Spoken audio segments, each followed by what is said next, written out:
Luckily for Janet, she knows a place, and she knows her boss will be impressed. Honey Baked Ham can cater your next event. Delicious and freshly sliced deli trays, box lunches with sandwich, chips, and dessert. Or try our fresh salad boxes and the perfect touch with a meat and cheese tray. Honey Baked Ham Company.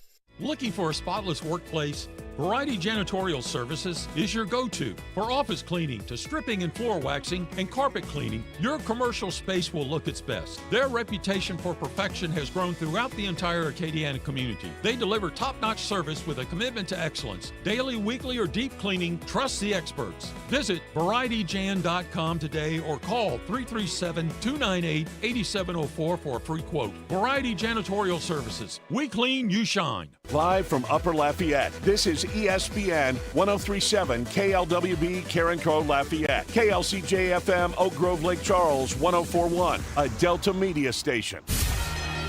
This game isn't fun. This game is a war. It's time for the 2-minute drill. Hurry it up, hurry it up, hurry it up. Powered by B1 Bank. Visit b1bank.com to find a location near you. Come on, let's go, you guys. Get in here, we gotta go fast now. Houston Astros made a trade yesterday that sends pitchers Lance McCullers Jr. and Colton Gordon along with cash considerations to the Milwaukee Brewers for outfield prospect Jaden Fielder. Jaden is the son of former Brewers slugger Prince Fielder and most recently played in High A in the Brewers farm system. The New Orleans Saints have reworked Alvin Kamara's contract, keeping the veteran running back in New Orleans for the 2026 season. Financial terms haven't been released yet, but the new deal ends months of speculation about Kamara's future in New Orleans. The World Cup final is officially set with Argentina heading back to the championship match after a 2-1 comeback win over England yesterday. England led 1-0 heading into the 85th minute, but Argentina scored twice in the final moments to steal a 2-1 win and punch their ticket to the final for the second straight World Cup. Now the defending champions will face Spain on Sunday with another World Cup title on the line.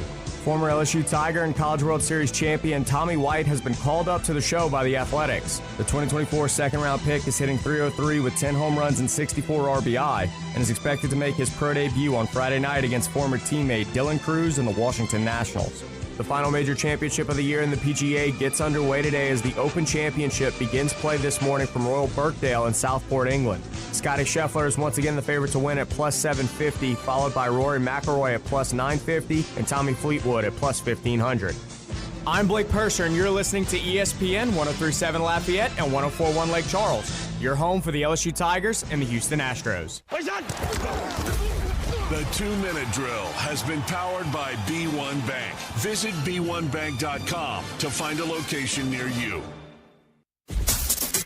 Dawson Iserloh prides himself on taking a deep dive to uncover all the relevant data about the sports and sports teams he loves. And now he's sharing all those facts inside his big brain with all of you. Here is the LohDown with D-Loh on ESPN 1037 Lafayette and 1041 Lake Charles, Southwest Louisiana's sports station.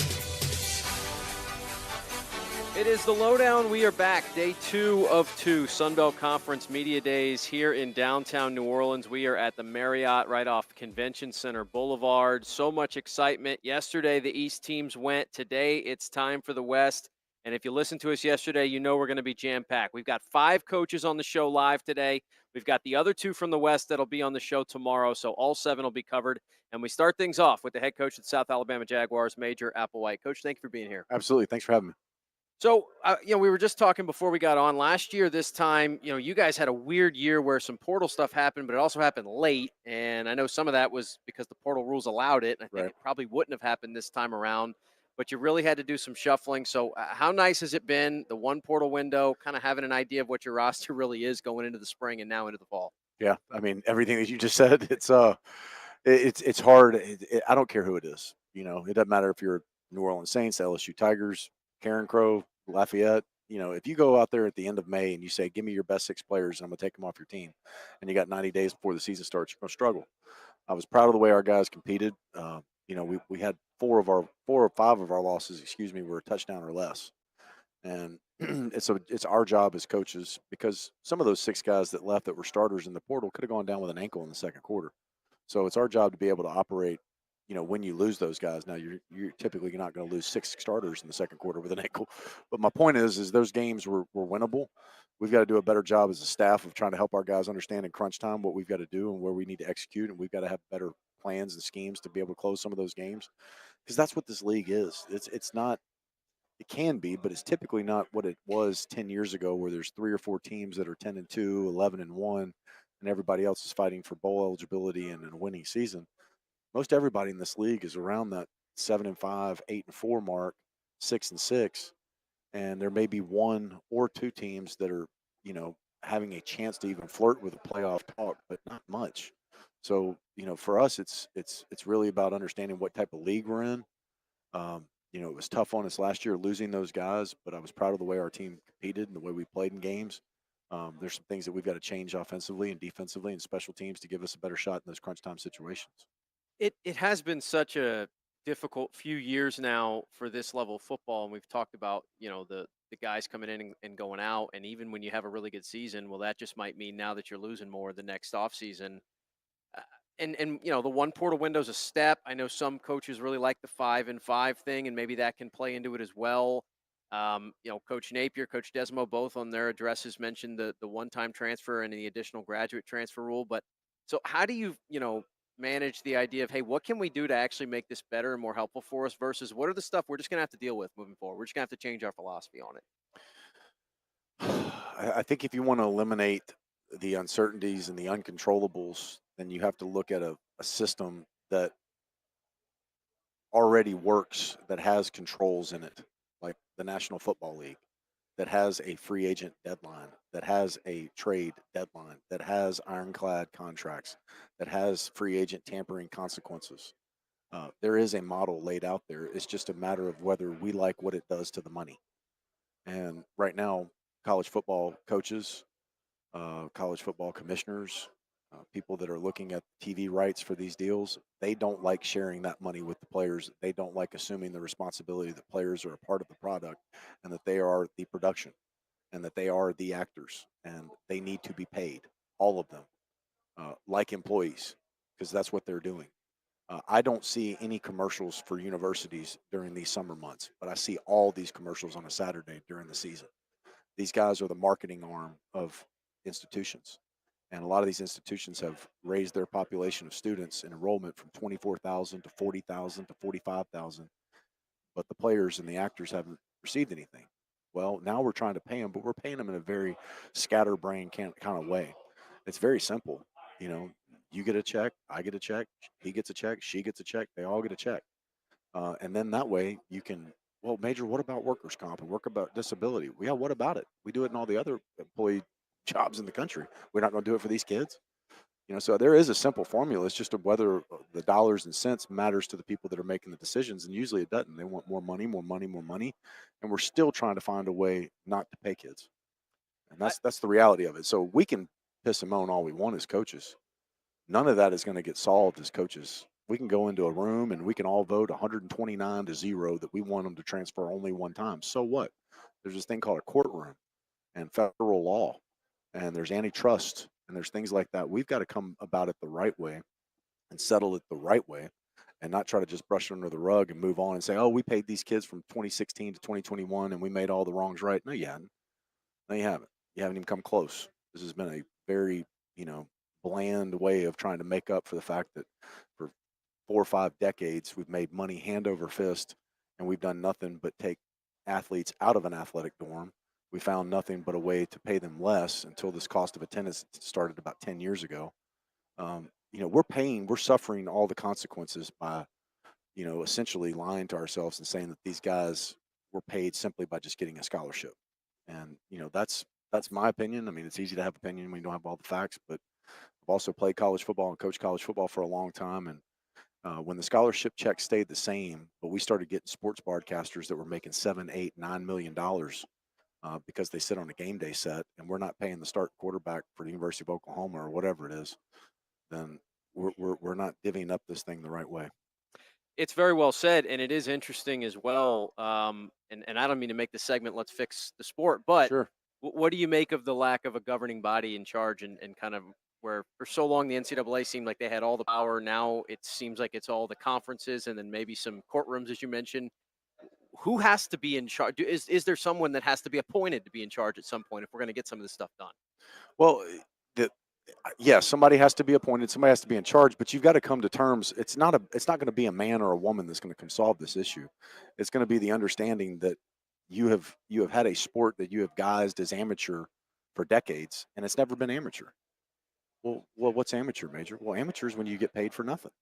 Well, you have been paying. You've been paying them a scholarship. So it's the idea that we haven't been getting anything as players is wrong.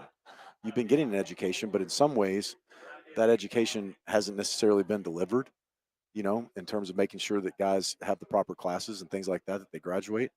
Um, but there's more value than those guys are bringing in, and especially in the basketball and the football world, they're bringing in more entertainment dollars than the scholarship that they're being paid. And I really look at it and say once this thing started happening really big with the TVs in the late 70s and early 80s with ESPN and more games started getting broadcasted and conferences started making more money and it just means more here and they started having their own little slogans because they got powerful. We were all underneath the guise of amateurism, and it was never amateurism. It was always pay for play. You're paying a scholarship and you're playing for it. But then when the money got out of whack, it was like, yeah, you're paying me a scholarship, but based on the level of money that we're making, that really isn't covering what we're providing as athletes. And I think it's a simple fix in terms of finding a way to make this more institutionalized, be able to pass laws so where eligibility issues and things like that aren't handled in a courtroom every other week. Injunctions this, injunctions that. Bite the bullet and understand that we've operated this thing off of an amateur status, and it really is an amateur, and it's more of a pro status, and that's what it is. And we're paying players now, and that way you can regulate it. We don't know right now what certain kids are getting paid. We don't know the market for certain positions. You're overpaying kids just based off of what an agent tells you, and with a salary cap in the NFL, what people are making. What their physical came out at. You're not signing a kid out of the portal that you find out a month later has a health issue. There are some guardrails and things that are already in the National Football League that I think we strongly need to look at and quit trying to use a butter knife to fix this thing and find the right tools and fix it and get it done with, because all we're doing is we're putting patches and then we're putting fingers in dams, and that's what the last 4 years of college football has been, is just fingers in dams. We're talking with Major Applewhite, head coach of the South Alabama Jaguars. Some really interesting stuff here, talking about kind of the structure of the sport right now. Let's talk about your team then this year. Now that some of that stuff is a little bit different from last year, what are you excited about? You have some quarterback experience back. Davenport got a chance to play a lot last year. What has you excited about this year's team? I'm excited about where their minds are. Like, these guys are really, they're all working during the summer, but I can see the intention in their work. I can see the togetherness and the collection of the guys in terms of what they want to do this season. We have enough guys from last year's team that know where we came up short, that are kind of providing the spark and leadership that we need to go through the offseason drills the right way with the right intention. At the same time, it's changed so much in college football that you've got 40, 50 guys that don't know anything that happened here last year. So there's kind of let's not make this about a redemption from last year, because there's 40, 50 guys that don't know what you're talking about. And then at the same time, you want to just make sure you're making it about 2026 season and onboarding guys and going that direction. But I would say the 2 or 3 things that I'm the most pleased with is their capacity to work, their connection as a football team.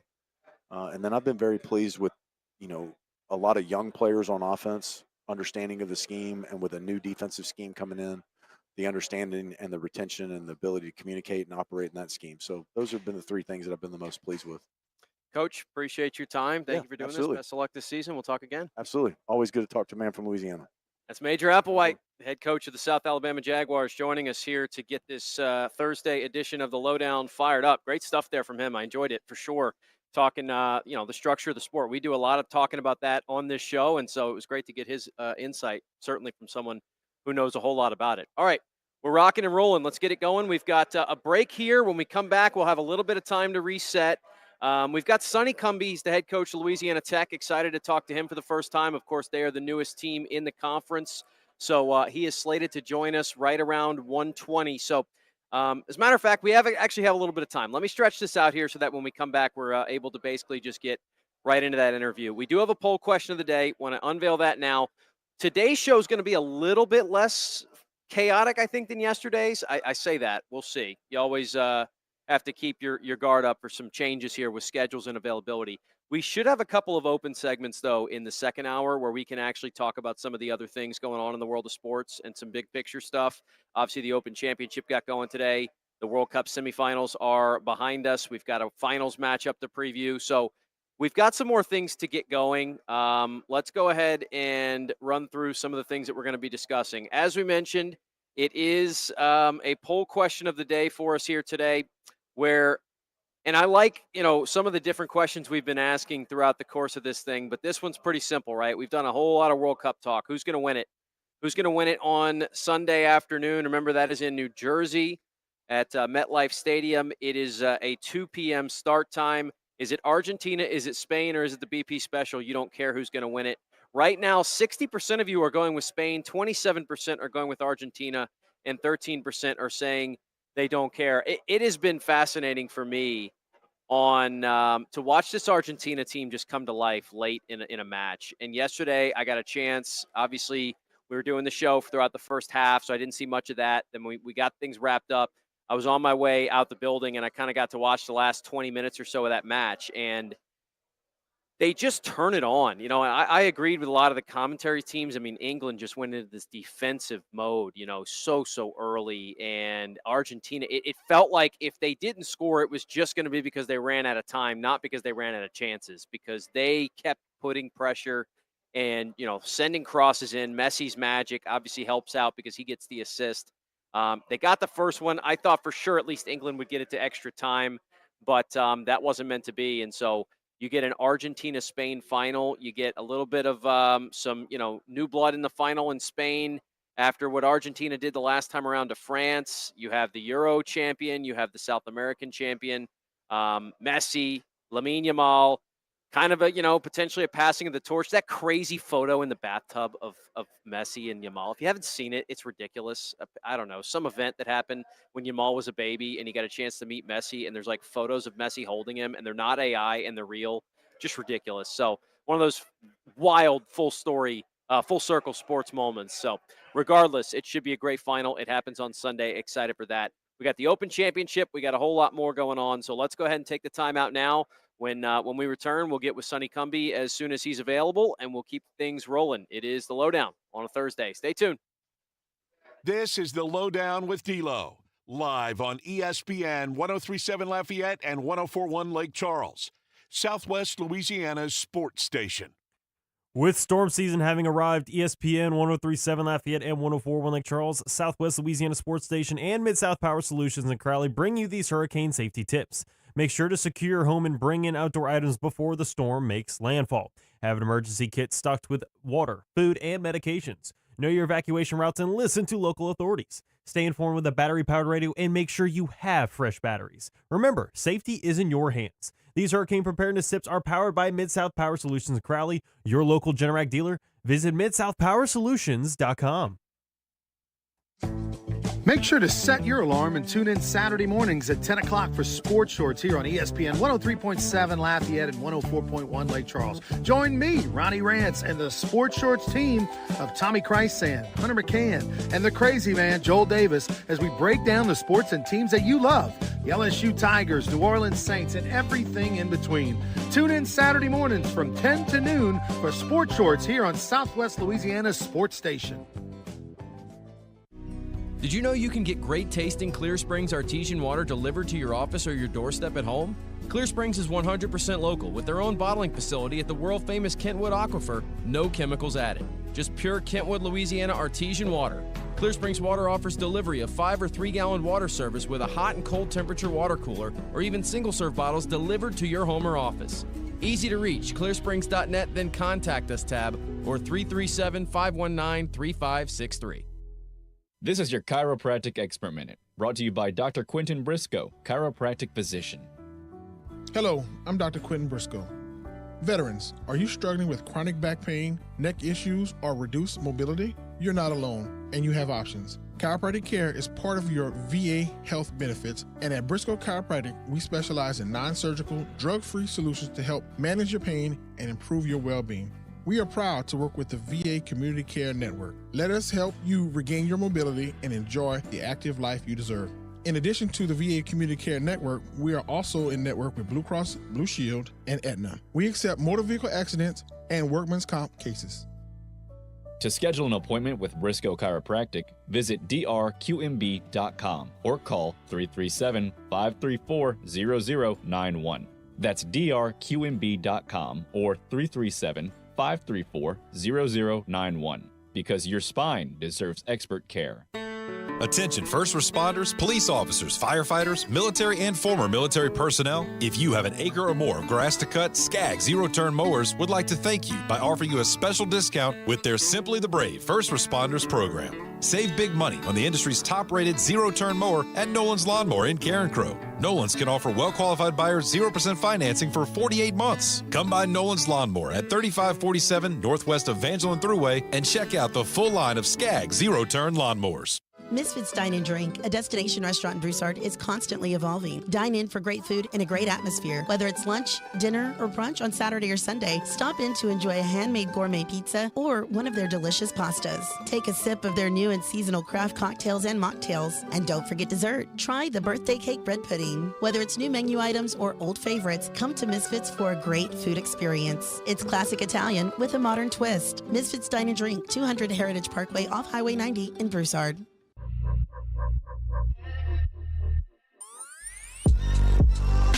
Back to the sports talk you not only want, but need. This is ESPN, 103.7 Lafayette and 104.1 Lake Charles, Southwest Louisiana's sports station. We are back here on the LohDown, and we are going to be joined by Louisiana Tech head coach Sonny Cumbie, who is making his way here at the current moment. Kind enough to join us here to keep Media Days rolling, as we just got finished with Major Applewhite of the South Alabama Jaguars, and we keep things going with Sonny Cumbie of the Louisiana Tech Bulldogs. Coach, first off, thank you for being here. Appreciate having you. Hey, I appreciate it. Great to be on, and we've had a great day this morning, and it's been an incredible event, and you kind of feel like you're rounding third towards home on this Radio Row Sunbelt Media Day. Absolutely. Welcome to the conference as well. It's a little bit unique because usually, maybe it's your first year as a coach or something like that. For you, you've been there a while, but it's you guys' inaugural season here, so it is kind of like to feel a little bit like when you took the job and you're kind of introducing yourself to everybody once again. Yeah, there's a little bit. There's a lot of newness. We've been able to, as head coaches, have meetings in the spring, and so become familiar with a lot of these guys through recruiting and then through competing, throughout the course of all of our careers as head coaches. And at the end of the day, for all of us, it really revolves around our players. And being able to have, Colby Fields with us, our linebacker, and Eli Finley, our returning tight end, both 4-year guys coming back, with us here today. And I think they're really reflective of our program and our players. And, they're a group that's excited to transition to the Sun Belt Conference. And I think they understand the football reputation that this league has. The success that this league has had, I think 10 bowl teams last year from the Sun Belt. I think 4 straight years, I believe that the Sun Belt has produced the top bowl teams from the standpoint of the group of 6. And then the winning percentage, since 2014 of this conference in terms of bowl wins is really third, only behind the Big Ten and the SEC since 2014. And so I think that this is a league that has such a strong reputation in football, and our players are really excited for the challenge. And, again, I said earlier, Louisiana Tech, we want to do our part, and we want to create value for the league by how we perform in all of our sports. I do want to ask you a lot about, the rivalries, the local aspect of it, but I got to make sure I have this right. You threw 83 touchdown passes in an Arena Football League season. Oh, yeah. That's, you know what? That probably put me like, the top guy might have thrown like 100. That is an incredible number. I loved it. Yeah, no, it was incredible. It was fun playing in the Arena League. It was some of the best times. And it's true backyard football. It's like, hey, you go here, ready, break. And, Well, my dad and I went to New Orleans Voodoo games all growing up. We loved it. And it was weird, too. It was a league that had a whole bunch of, there was different versions of it, but it had a whole bunch of momentum, and then it kind of just stopped, and then they've tried to bring it back. But, yeah, it's an it's an entertaining thing, no doubt about it. And obviously there's a lot of talented football players that can play at that level. It seems like maybe now some of those spring leagues are taking up some of those opportunities. Right. But let's talk about the rivalries, the regionality of it. Tech being in Conference USA, some of those existed a little bit, but of course it's more spread out, and that conference has been bringing in and losing teams for a long time now. You get in a spot now where ULM's right down the street, Cajuns are right south of you, Southern Miss isn't that far away. The programs have natural reason to, dislike each other, want to beat each other, all those good things that are healthy in sports. How refreshing do you think that'll be for your team, your fan base, and Louisiana Tech? Well, I think for our team, their families are going to be able to watch them play. A lot of the guys, our recruiting, the bread and butter for our recruiting is Louisiana. It's Arkansas, it's Mississippi, Alabama, and Texas, and this is all the area where we're having to play, in particular on the West Division. And so for their families to be able to see, going out recruiting, you're not having to tell, hey, Louisiana Tech, what conference are you in? They're well aware of the Sun Belt. They're well aware of the reputation, and so the other thing that it's a fair I guess the thing argument that you get is like rosters turnover. We're not able to follow the player from a freshman year, sophomore, junior, senior, just in terms of the transitions that players may take. But one thing that I think all fans can land the plane on, in particular at Louisiana Tech and at Lafayette and ULM, is the disdain on Saturdays, for one another and to want to win the football game. And so I think that now you're getting back to a model to where you're playing against regional opponents that there's bragging rights on an annual basis. We're going to see ULM all the time. We're going to see, Lafayette all the time, and Arkansas State, Troy, and South Alabama. So I think from that standpoint, there's excitement, there's energy, there's notoriety now to these football games. I know certainly for our fan base, when that schedule came out, to understand that we had 6 games at home on a Saturday night, it's such a huge economic driver for our community to play on Saturday nights. Friday nights, and you're here in the dinner and the hotels, and then you ramp up for a big game on Saturday night against UL whenever we host them for the first conference game, which I'm sure there was some irony in our conference schedule. Being able to host UL and the next week go on the road to ULM. And so I think to really just springboard off that momentum, and I know all of the schools are wanting to compete and to win, and so I think it's going to be really healthy for the league and really differentiate the Sun Belt in a lot of different ways. Let's talk about your team. Last year's team, a lot of people may remember watching you guys early in the year. You went to Baton Rouge and you really frustrated LSU for a long portion of that game. Your defense was really solid most of the year. You had a couple close ones kind of went against you there in the middle of the year, but finished strong. I mean, what was the kind of summarization for you on how your season went at the end of the year? Well, I think that we got off to a great start. We were 4-1, and we started our midweek stretch of conference play, coming off losing Colby Fields to injury. Our quarterback on defense, and we didn't handle that well. We didn't rebound well, and then we had a stretch there where we went to Delaware. We come home, we go to Washington State. I don't even know how many miles we travel, but the thing that I remember from that is in the third quarter, you're trailing in the football game by 21 after you've done all that. And you had the resiliency to come back and to win a game to get to 6-5. You win the next week in the road where you're playing in just miserable conditions, cold, windy, and you had the resiliency to go and get that 7th win, and then you win your 8th game in the bowl game. And so I think it says a lot about our players. They're very, very consistent, persevere through it, and following Sun Belt, I think the same thing can be said.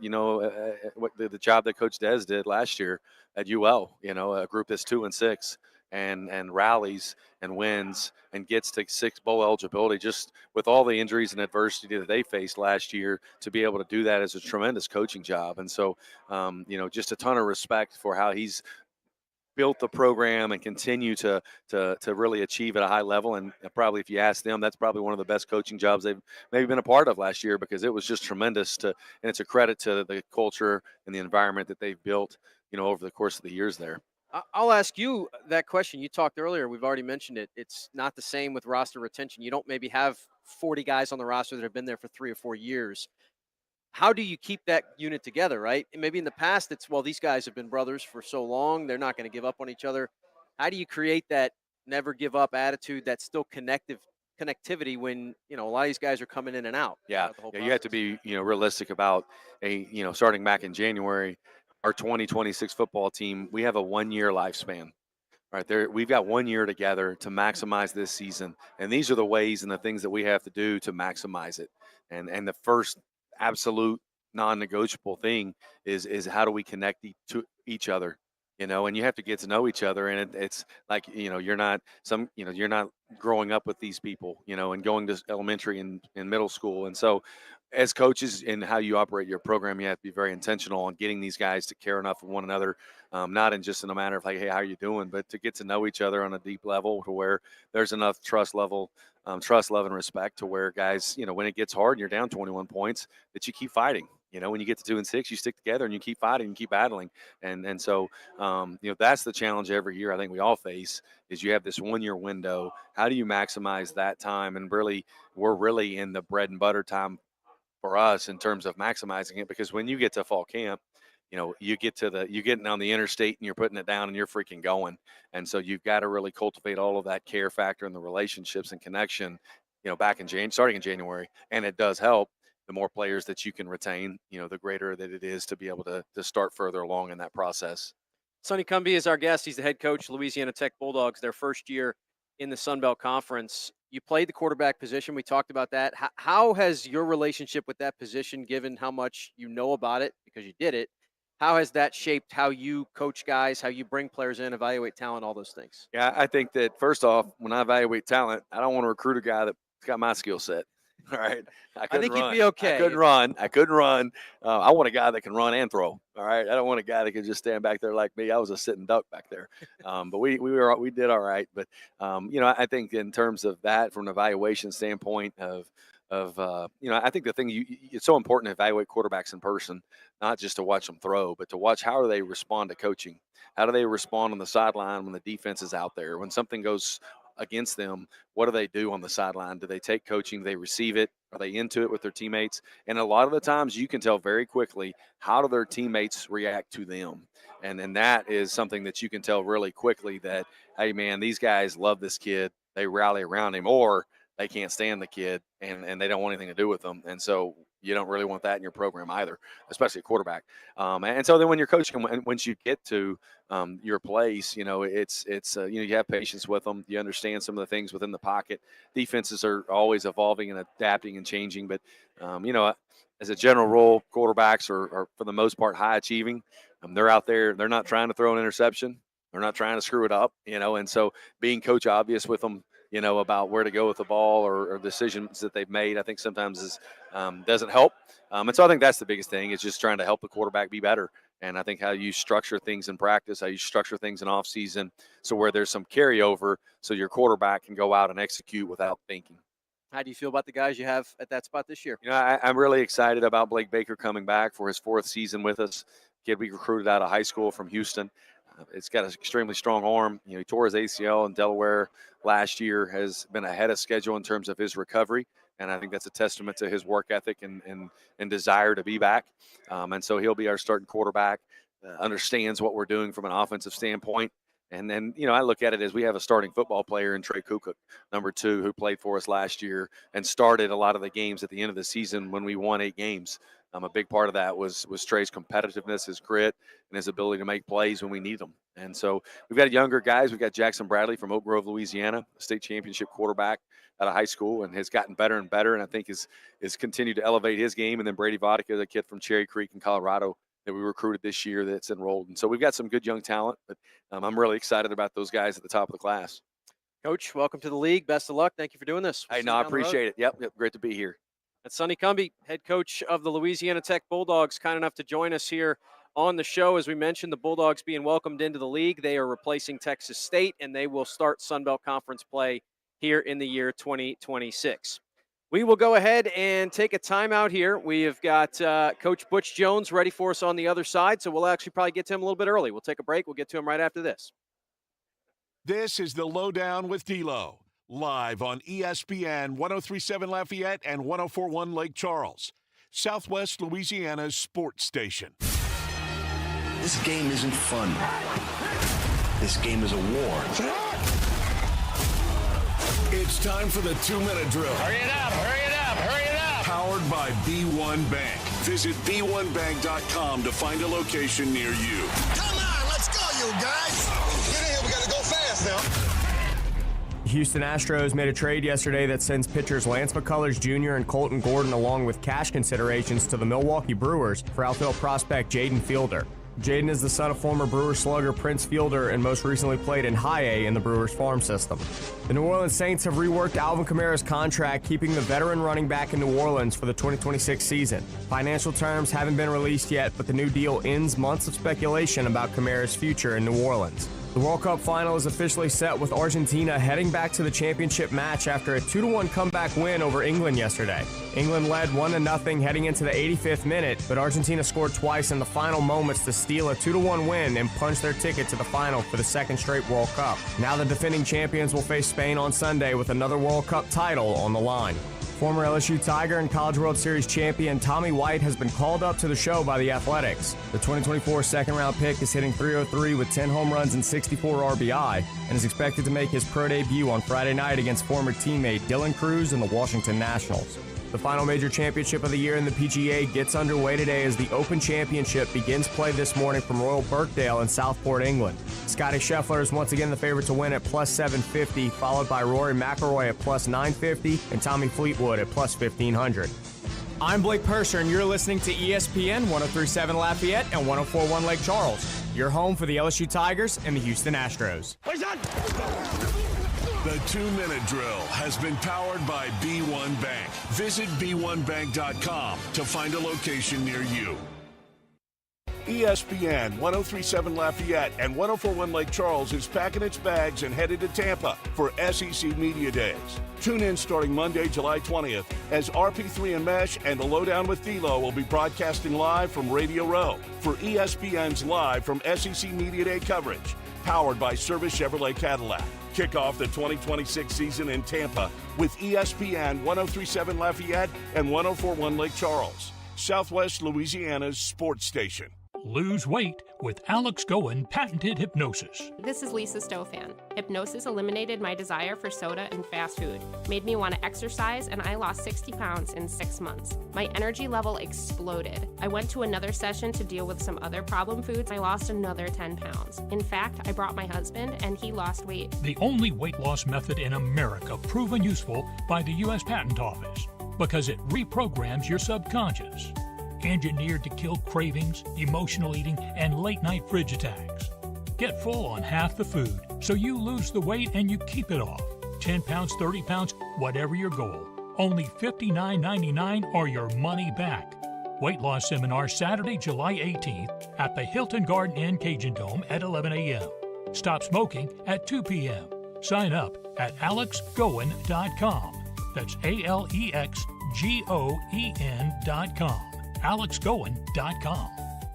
Black's Outdoor and Marine is Acadiana's Spartan Mower headquarters. Spartan Mowers, delivering more mowing power and performance. Black's has commercial and residential Spartan mowers with Kawasaki motors in stock now and ready to cut. Black's also has parts, service, and financing available. Call 337-233-4272. That's 337-233-4272 or stop by 1423 Northwest Evangeline Thruway in Lafayette. Black's Outdoor and Marine, serving Acadiana since 1968. Every weeknight, MeTV has your laugh therapy. To chase away the blues or the olive drabs. With 2 hours of MASH at 5. This guy's ankle has tickled my funny bone. Followed by the Andy Griffith Show at 7. Doggone it, Otis. He's supposed to be hugging me when I'm arresting you. But he likes you, Bart. Weeknights on MeTV. Watch MeTV Acadiana on KLWB, over the air on channel 50.1. Check your local cable listings for the channel in your area. Hi, I'm Nancy Landry. No matter what part of our great state you call home, Louisiana's elections are an important part of who we are. In 2026, closed party primaries will change how some of those elections happen, so you'll want to know what to do. Keeping your registration current ensures you'll get the right party-based ballot. Remember, this change only applies to certain offices. To learn more, visit govote.com or download the GoVote app. Paid for by the Louisiana Secretary of State's office.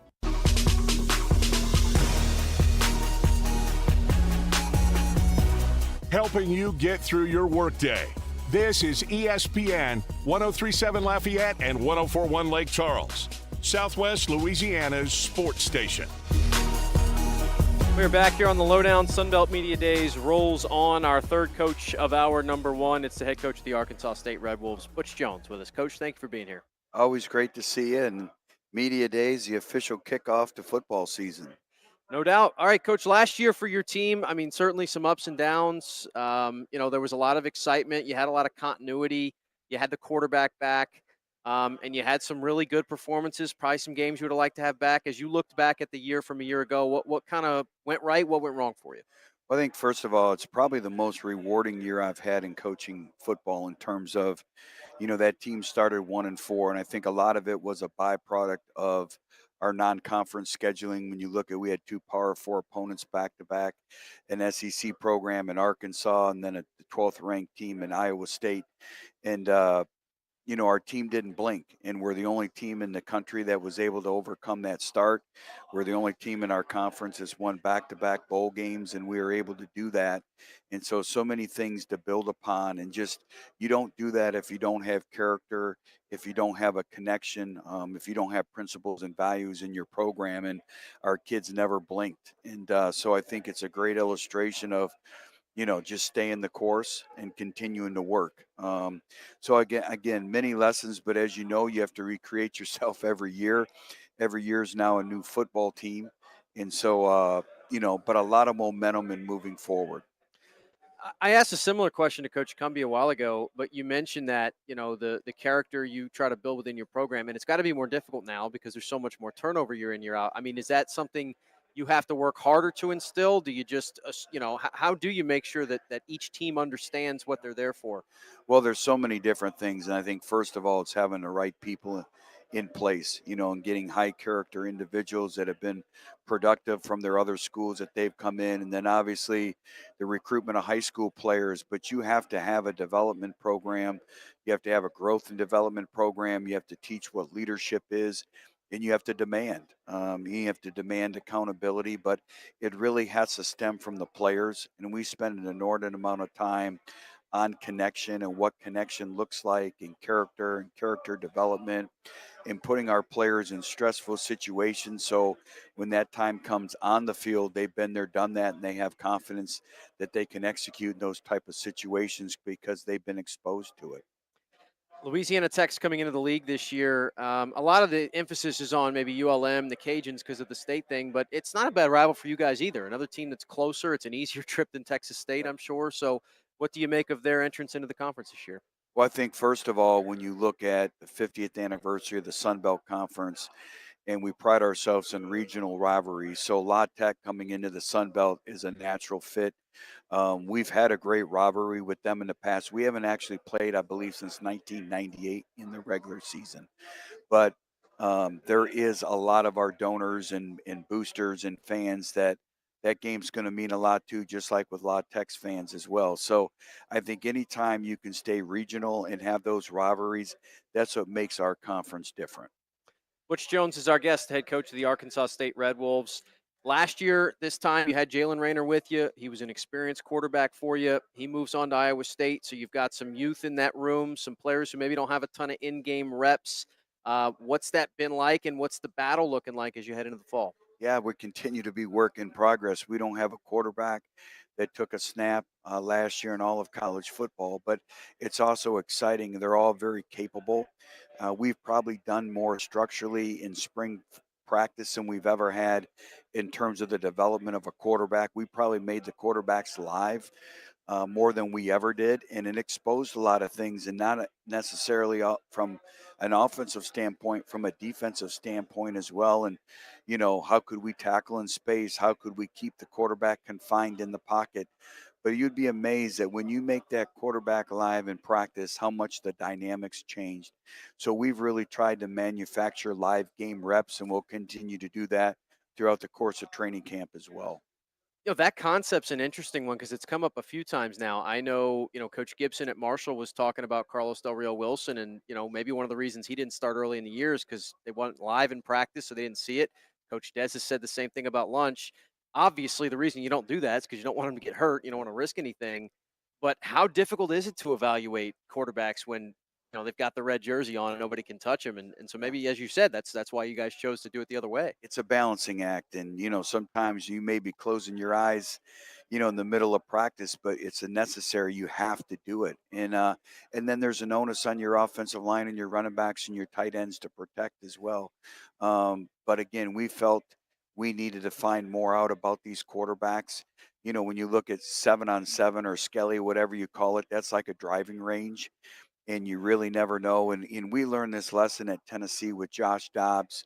If you just evaluated Josh Dobbs in practice and you didn't tackle him, he'd just be okay. But all of a sudden, when he was live, he became a different type quarterback.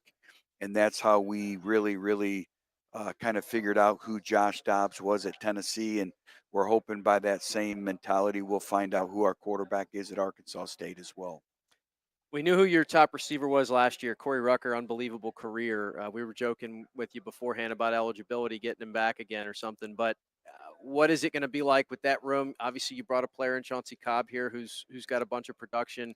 How do you kind of create some skill player opportunities now that a big part of your offense is gone? Yeah, that's a good question. And, Hunter Summers has played a lot of football for us out on the perimeter.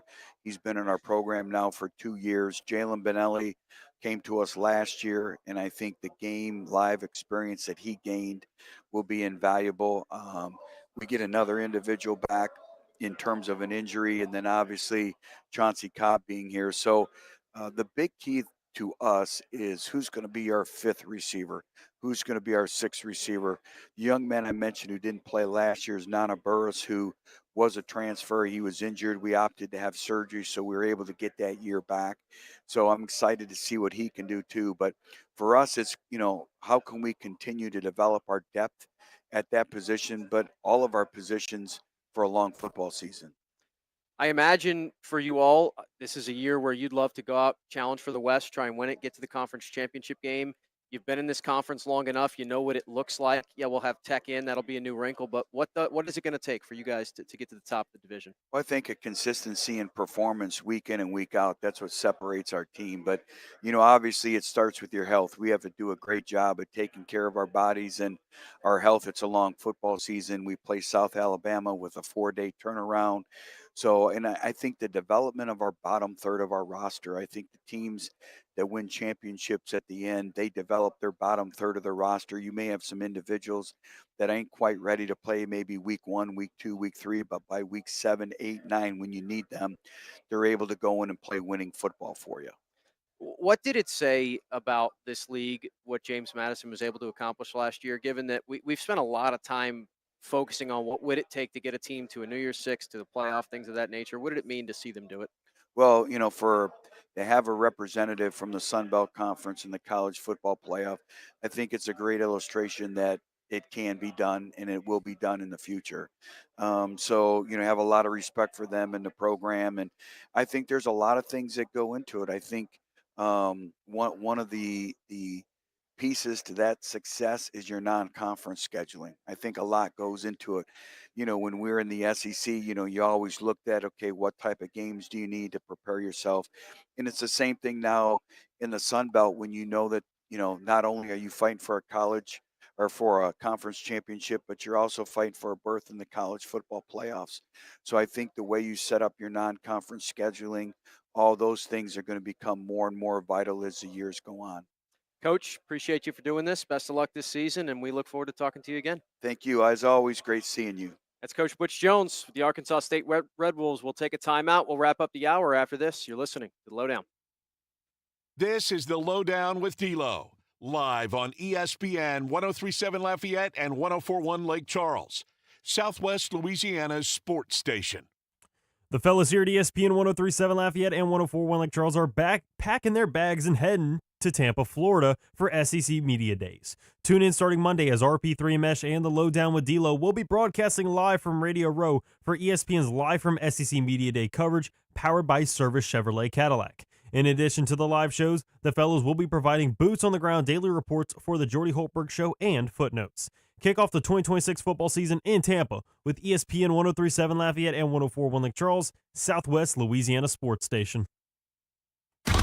ESPN 1037 Lafayette and 1041 Lake Charles is the proud winner of 4 2026 LAB Prestige Awards, including Best Use of Digital Media, Foot's Friday Fury, Best Live On-Site Remote for our Super Bowl Radio Row coverage, Best Promotion for our No Shave November initiative, and Radio Young Professional of the Year for Dawson Iserloh. We're proud of being Southwest Louisiana's sports station and are humbled to be recognized by the Louisiana Association of Broadcasters. Looking for a great midweek treat? Come to Mezcal Mexican Restaurant every Wednesday and Thursday and enjoy their sizzling fajita special. $13.99 plus tax all day long. Don't forget all day 2-for-1 margaritas. Are you planning a large party? Let Mezcal handle it. Call 337-484-3298 and Mezcal will take care of everything. That's a fajita special, $13.99 plus tax all day Wednesday and Thursday at Mezcal Mexican Restaurant, 3546 Ambassador Caffrey, next to Rooms to Go. Come taste the flavor of Mezcal. August 15th is the date for the 12th annual Fête du Teche boat procession down the Bayou Teche. The day begins with Mass en Francais with Bishop Desitel at 8 a.m. at St. Leo's Church in Leonville. The boats then depart for a Eucharistic boat procession ending in St. Martinville. Register your boat today or find out more information at fêtedudetech.org or by liking their Facebook page. Don't miss the 12th annual Fête du Teche, Saturday, August 15th. MeTV is America's #1 classic entertainment television network. And here's one of the reasons everybody loves MeTV. Oh, it's a classic. The great comedy lineup on weeknights. This will be fun. Come on. With MASH. Loaded with snappy comebacks. The Andy Griffith Show. I was just funning with Barney. And Everybody Loves Raymond. Now we got a show. Watch MeTV Acadiana on KLWB, over the air on Channel 50.1. Check your local cable listings for the channel in your area. Serving part-time in the Army National Guard has led to a lot of firsts for me. It paid for me to be the first person in my family to go to school. That education got me to the first day at my dream job, which I can still hold while I serve part-time.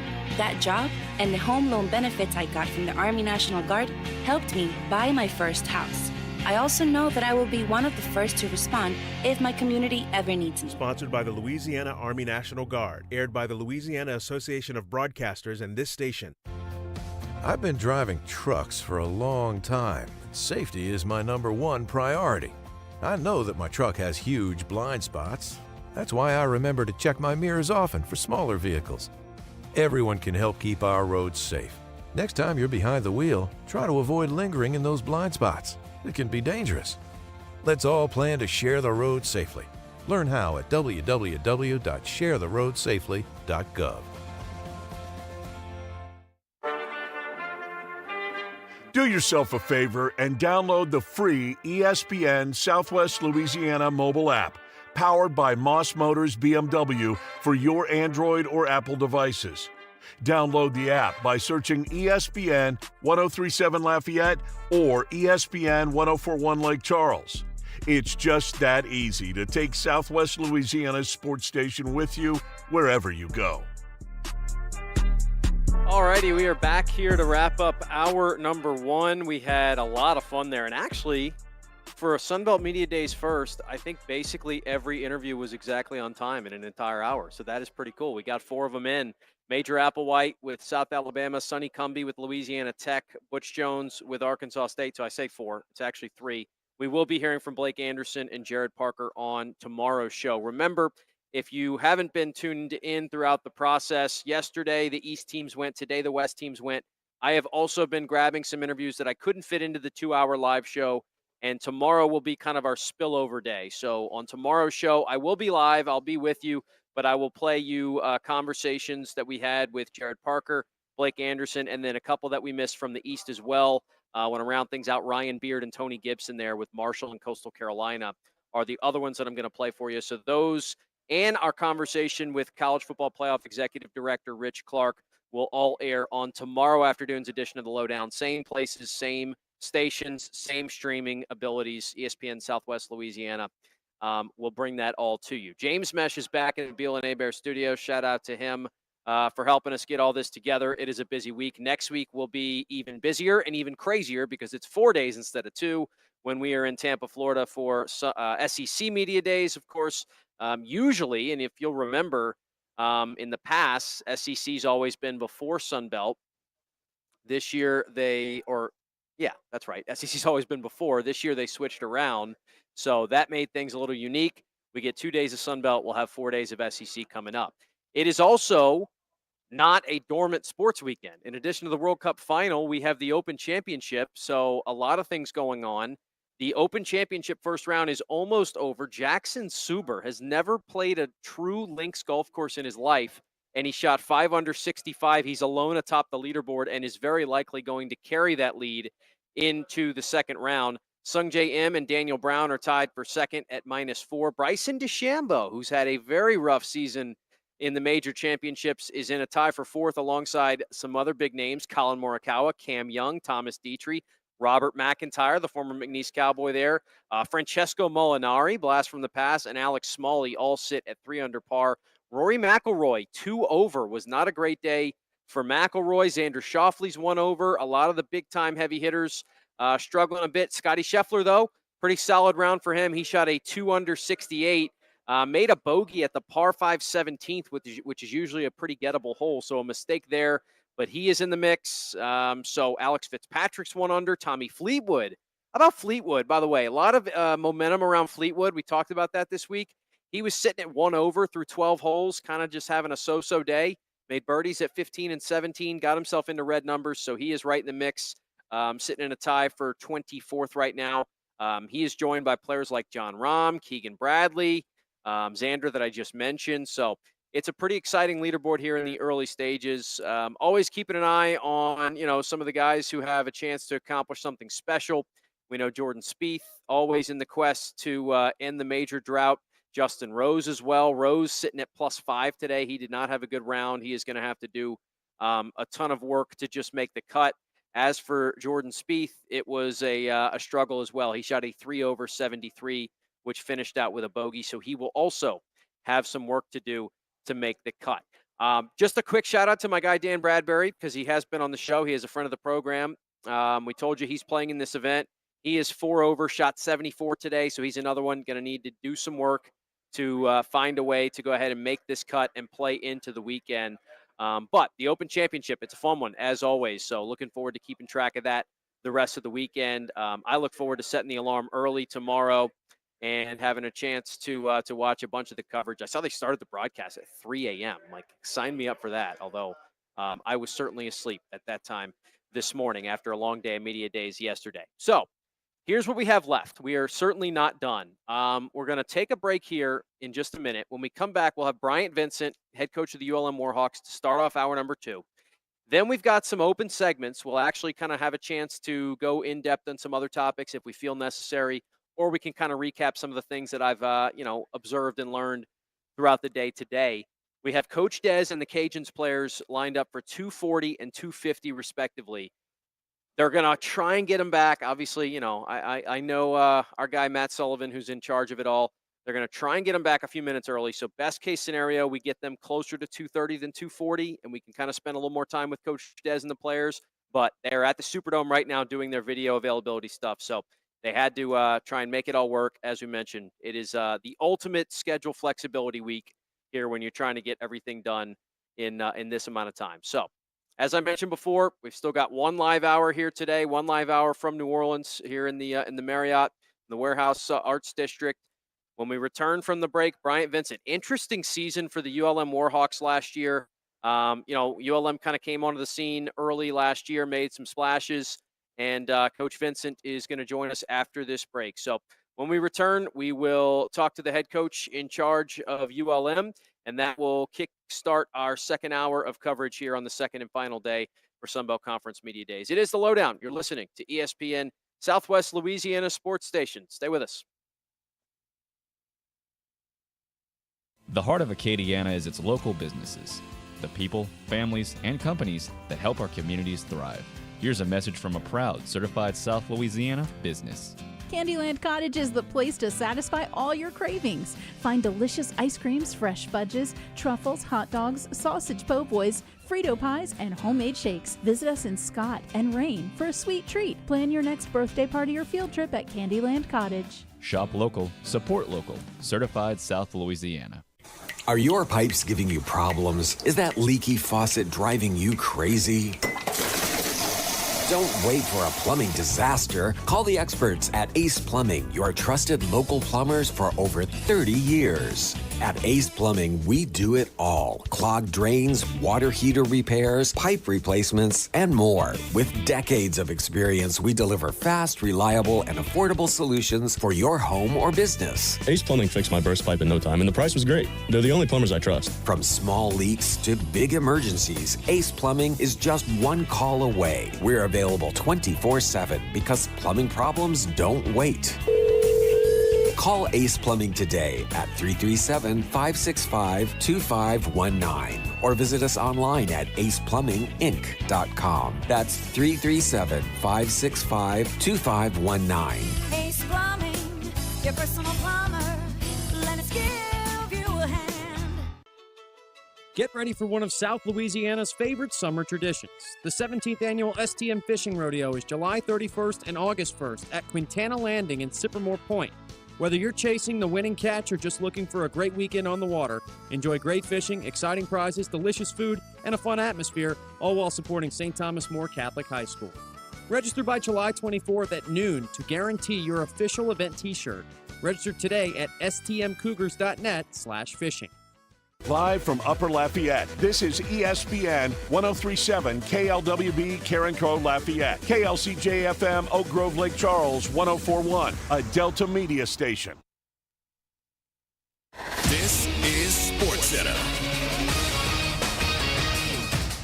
I'm Christine Lisi. Today marked the first public appearance for LeBron James since he decided to leave the Lakers a little more than 2 weeks ago. During his appearance at FanFest in New York City, the NBA free agent acknowledged the ongoing chatter about his future without revealing where he plans to continue his career. ESPN's Shams Charania. I don't know if I'm holding my breath for an announcement this week, but I think as we get into next week, I do think this process is getting closer and closer to the end here. LeBron James has all the information that he needs to make a decision. All the GMs, the owners, the president, they've all made their pitch through Rich Paul, his agent. Shams on the Pat McAfee Show, leading LeBron contenders, Cavaliers, Heat, 76ers, Warriors, Timberwolves. The NBA is investigating the 4-year, $64 million deal between Gary Trent Jr. and the Bucks for possible salary cap circumvention. Righty Chase Burns, one of the best young pitchers in all of baseball, agreed with the Reds on a 7-year, $105 million extension. Jackson Suber has the lead at the Open Championship at 5 under. Bryson DeChambeau and Colin Morikawa are 2 back. Scotty Scheffler is 3 off the lead. If you run a small business, you've got to try Gusto. Get unlimited payroll runs and get your payroll taxes filed automatically. Offer health insurance, 401k, and more. Get started for free at gusto.com.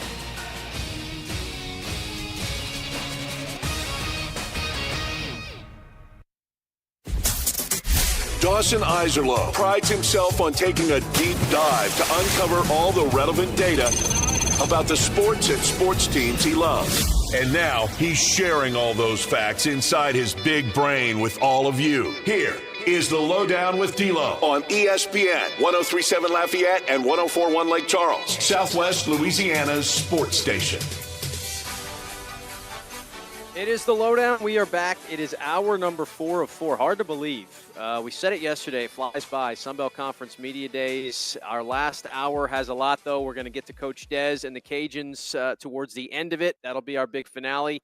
But we start hour number 2 with the head coach of the ULM Warhawks, Bryant Vincent. Coach, thank you for being here. Absolutely. I appreciate you having me. Coach, I want to start. Last year, you guys, the last game of the season against the Cajuns, it's a game I was at, of course. I was on the field for it. And the way your season had gone, some of the adversity that you'd hit, this losing stretch, I was really impressed with the way your team played. And I know Coach Des echoed the same sentiment. It goes to overtime. I mean, it was a crazy football game, really back and forth. What did it tell you about your team that, it's the end of the year, there's a lot of reasons to pack it in, and they played a pretty inspired football game? Yeah, and it goes back to, I just think how the team is built. As a head coach, how you hope your team is built. That, you don't let outcomes determine who you are as a man, who you are as a team, who you are, as a unit. And, yeah, you're going to go through tough times. There's going to be failure. All these things are going to happen. But the whole key to being successful is waking up and putting your feet on the ground and being the same guy every single day. I don't become negative. I don't start giving in. I don't start cutting corners. We're going to fight until that last second ticks off and that season is over. Because one thing, every season is a life in its own. It really is. And I think our kids have embraced that. We had a lot of things that we did not do. We're not going to make excuses. We're not going to complain. We're not going to say, oh, well, this is, well, no, no, no, no. Our kids fought to the end every single game and never gave in.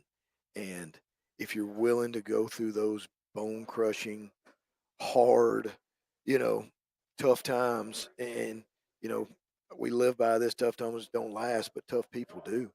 And we're going to come out of this. We are. And this team and every team, we a little bit better, take the next steps. And, I'm excited about the progress, the growth, the development of where we're at.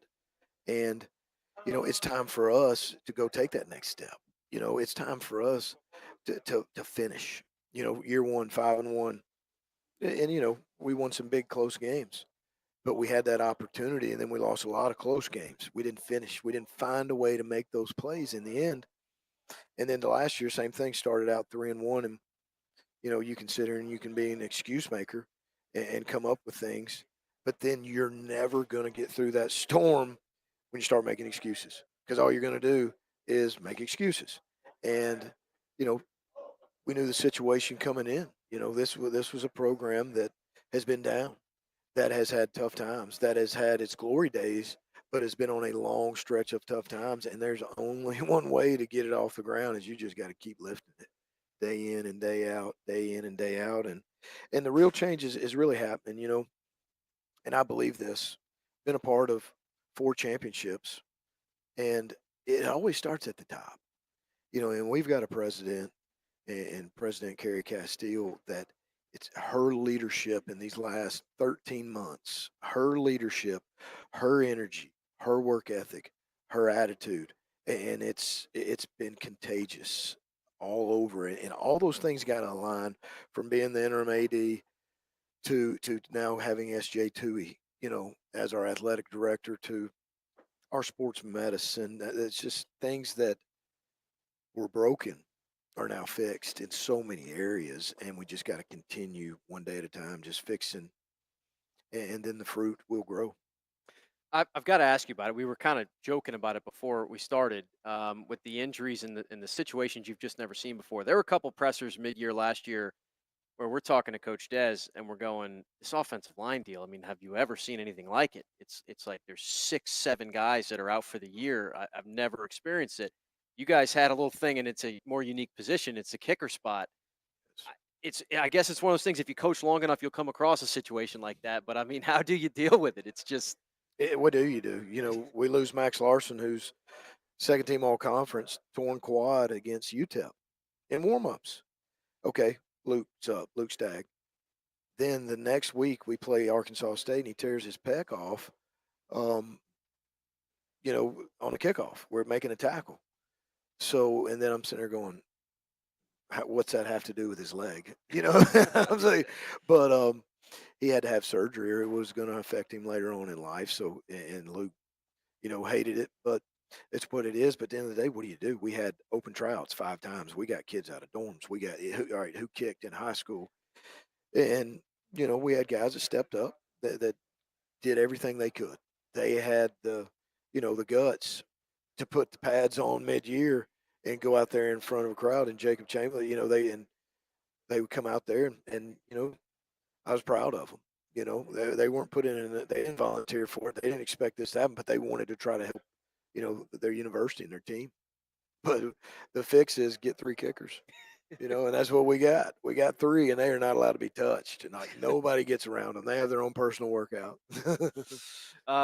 Your team has really, as you mentioned, a couple years ago, you had, one of the best running backs in the country. He's now at Missouri. He did some great things there last year, but obviously we know the deal now. You got to try and replace that. And so what's it been like now, a couple years in, where it's like this weird mix where you have some continuity with some players you had back, but you also start to lose some of the really good ones.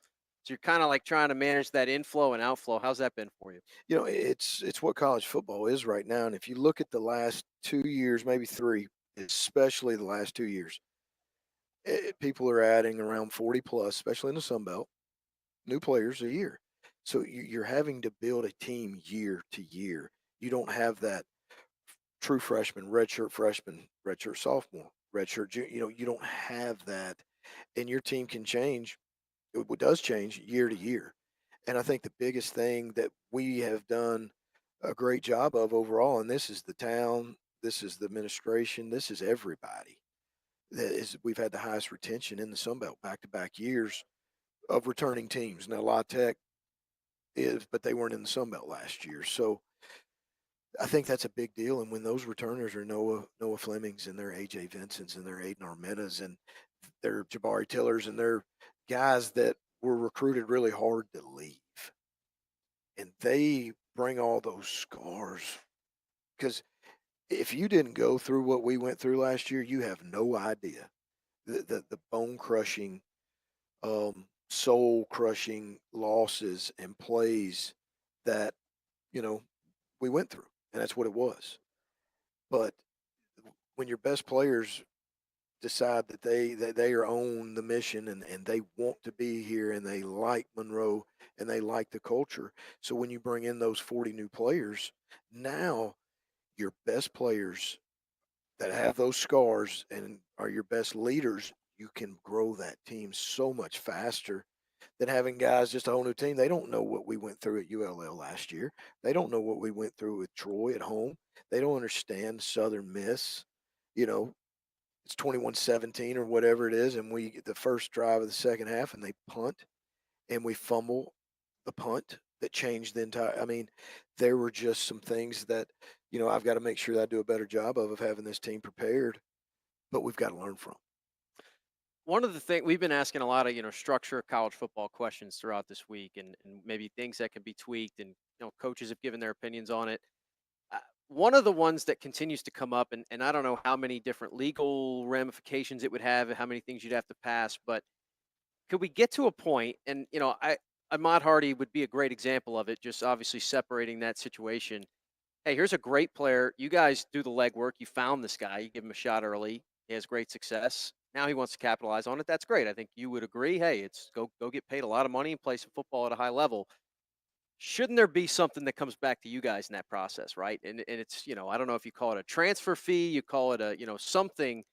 Do you think we'll get to that point where some of that stuff starts to balance out? I think it will. I don't know how high it'll be because just looking at our situation, we get Ahmad in here. We don't have, a big NIL budget, especially our first year. It was very small. And to be able to get him on that, what you'd like to do is, you'd like to get something in return. That would be nice, but especially with the jump that some of these guys could make. But the way I look at it is when a guy comes here and he plays at a high level, he's done his job. I'm not going to hold him back. I'm going to be honest and real with him. And at that time with Ahmad, when it was Georgia, Alabama, Ole Miss, Arizona State, everybody, I said, look, man, it's about people. Take your visits and choose the right people. And the places are places. It's who's in the places that make it.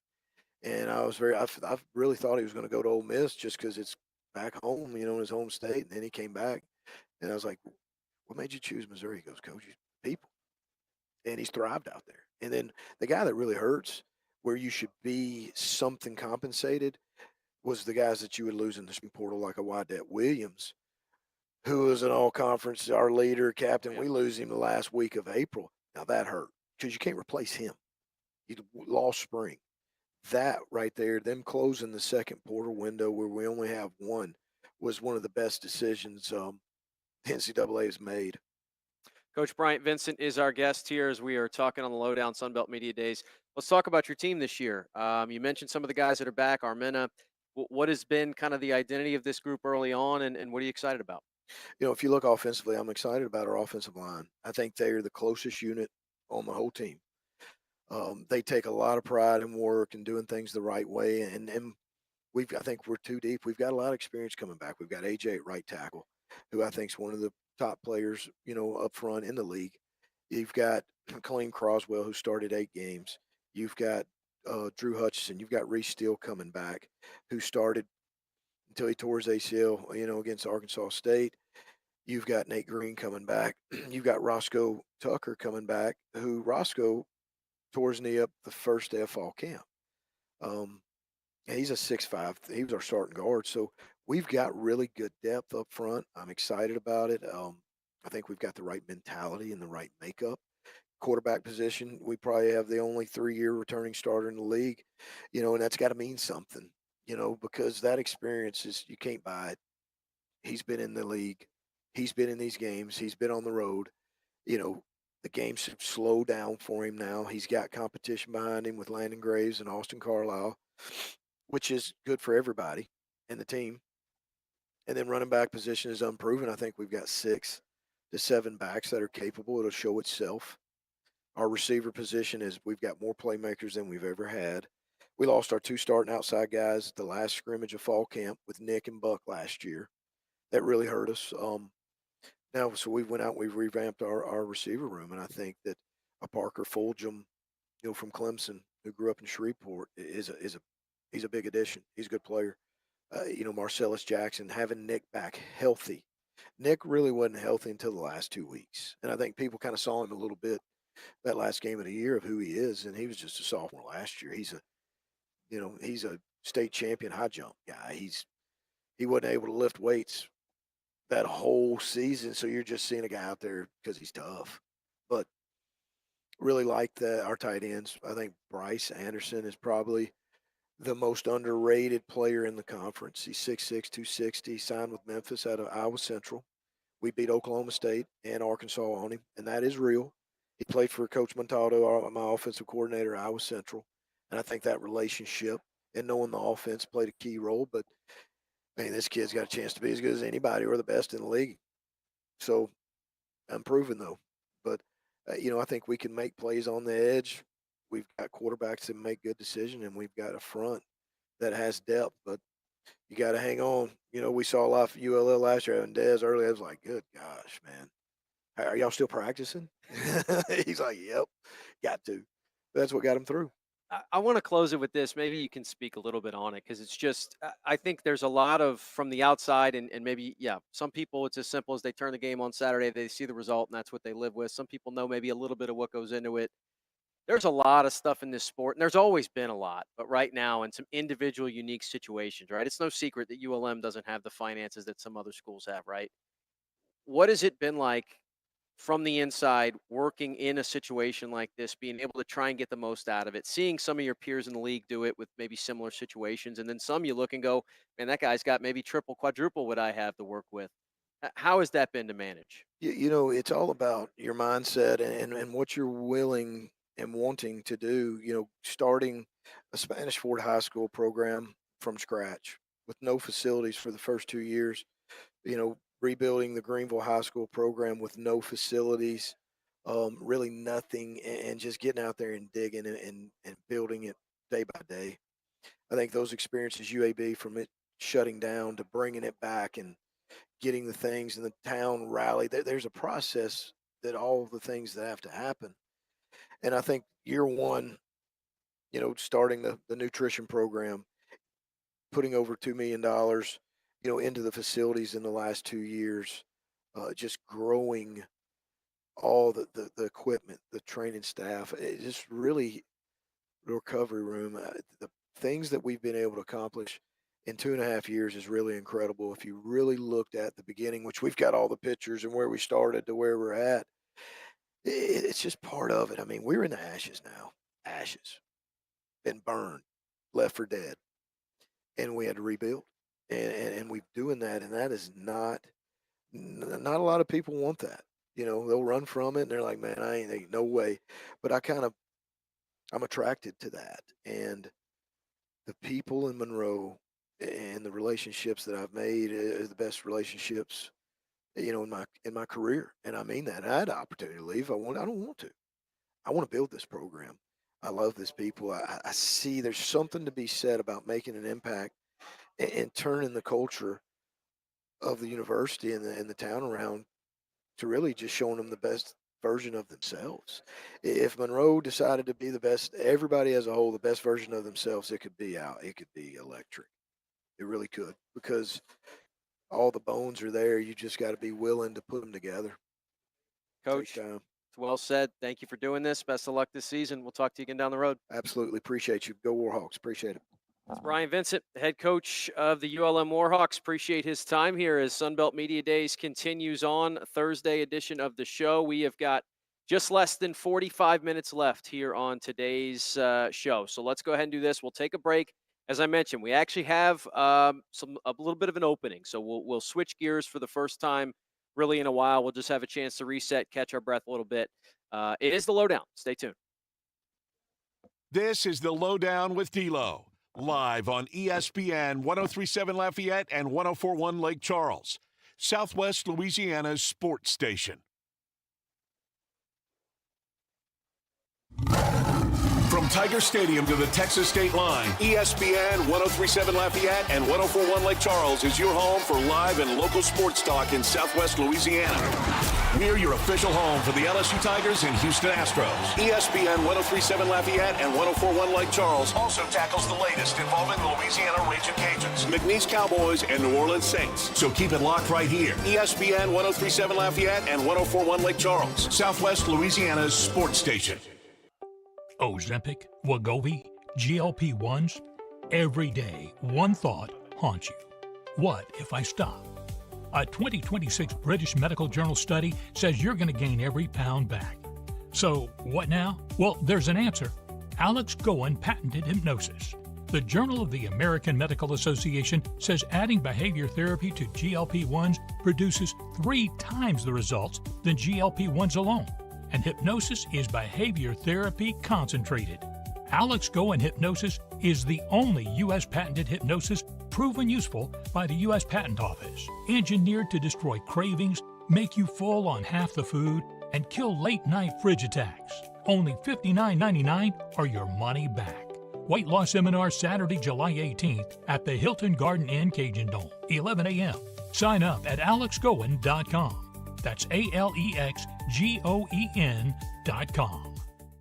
When strength matters, go to apfabllp.com. Precision built to last, from heavy-duty aluminum structural welding using TIG, MIG, and stick to custom metal fabrication designed exactly for your project. Need safety inspections, weld analysis, or 24-hour metal repairs? Trust A&P to get the job done. For quality craftsmanship and dependable service, visit apfabllp.com. That's apfabllp.com. A&P Fabrication and Construction. Built strong, built right. Your Honor, I would like to introduce exhibit number 1. MeTV is America's #1 classic television network. There can only be one number 1, me. MeTV features over 60 of the greatest classic TV series each week. Go with the winner. Enjoy dramas, comedies, westerns, sci-fi, and more. You just watch me. Watch MeTV Acadiana on KLWB, over the air on Channel 50.1. Check your local cable listings for the channel in your area. MeTV is memorable entertainment television. You want to feel important. You want to be a part of something bigger, something that matters and can help change things. You want to feel like you belong. We know. We felt that way too. And that's why we did something about it. We aren't just Army National Guard soldiers. We are normal people just like you. And together, we can make a difference. Take on your legacy. Visit NationalGuard.com to find out more. Sponsored by the Louisiana Army National Guard. Aired by the Louisiana Association of Broadcasters and this station. This is ESPN 1037 Lafayette and 1041 Lake Charles. Broadcasting live from the Beal and Hebert studios in Upper Lafayette. Beal and Hebert, Acadiana's hometown lawyers. Back to more of Southwest Louisiana's sports station.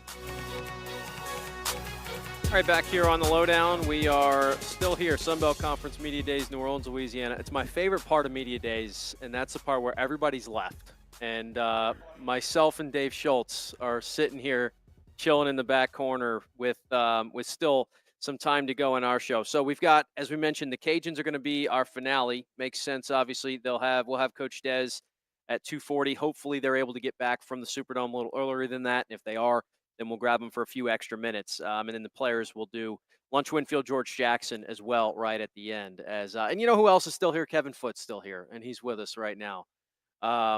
But, a lot to kind of recap, and we'll have a chance to do that tomorrow, fortunately enough, with tomorrow's show, the way it works out with today being a Thursday, we'll still have a chance to do that.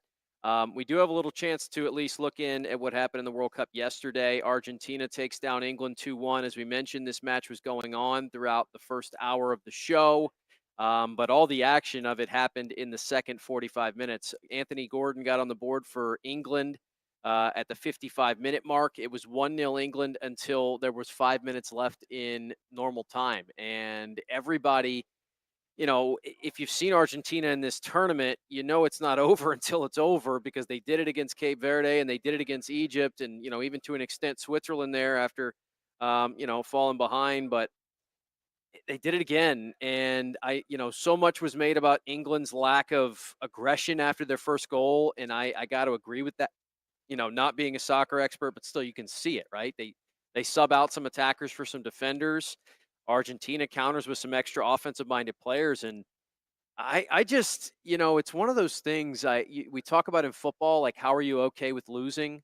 If you're a prevent defense person, and it certainly depends on the time and the situation, but I just have a hard time feeling like I'm cool with just taking a bunch of bullets in the last 30 minutes and hoping I dodge them all, as opposed to at least having a chance to play some offense along the same time frame. And, maybe you do go up 2-0 and then you can breathe for a minute. That never happened for England.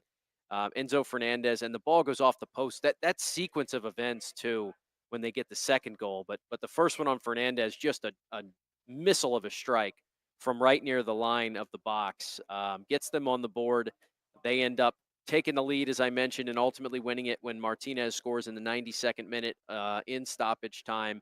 Another electrical. That's the one where I'm talking about. Bounces off the post, looked like they scored it. Messi takes control, sends it back in, and then the header goes for a beautiful looking goal.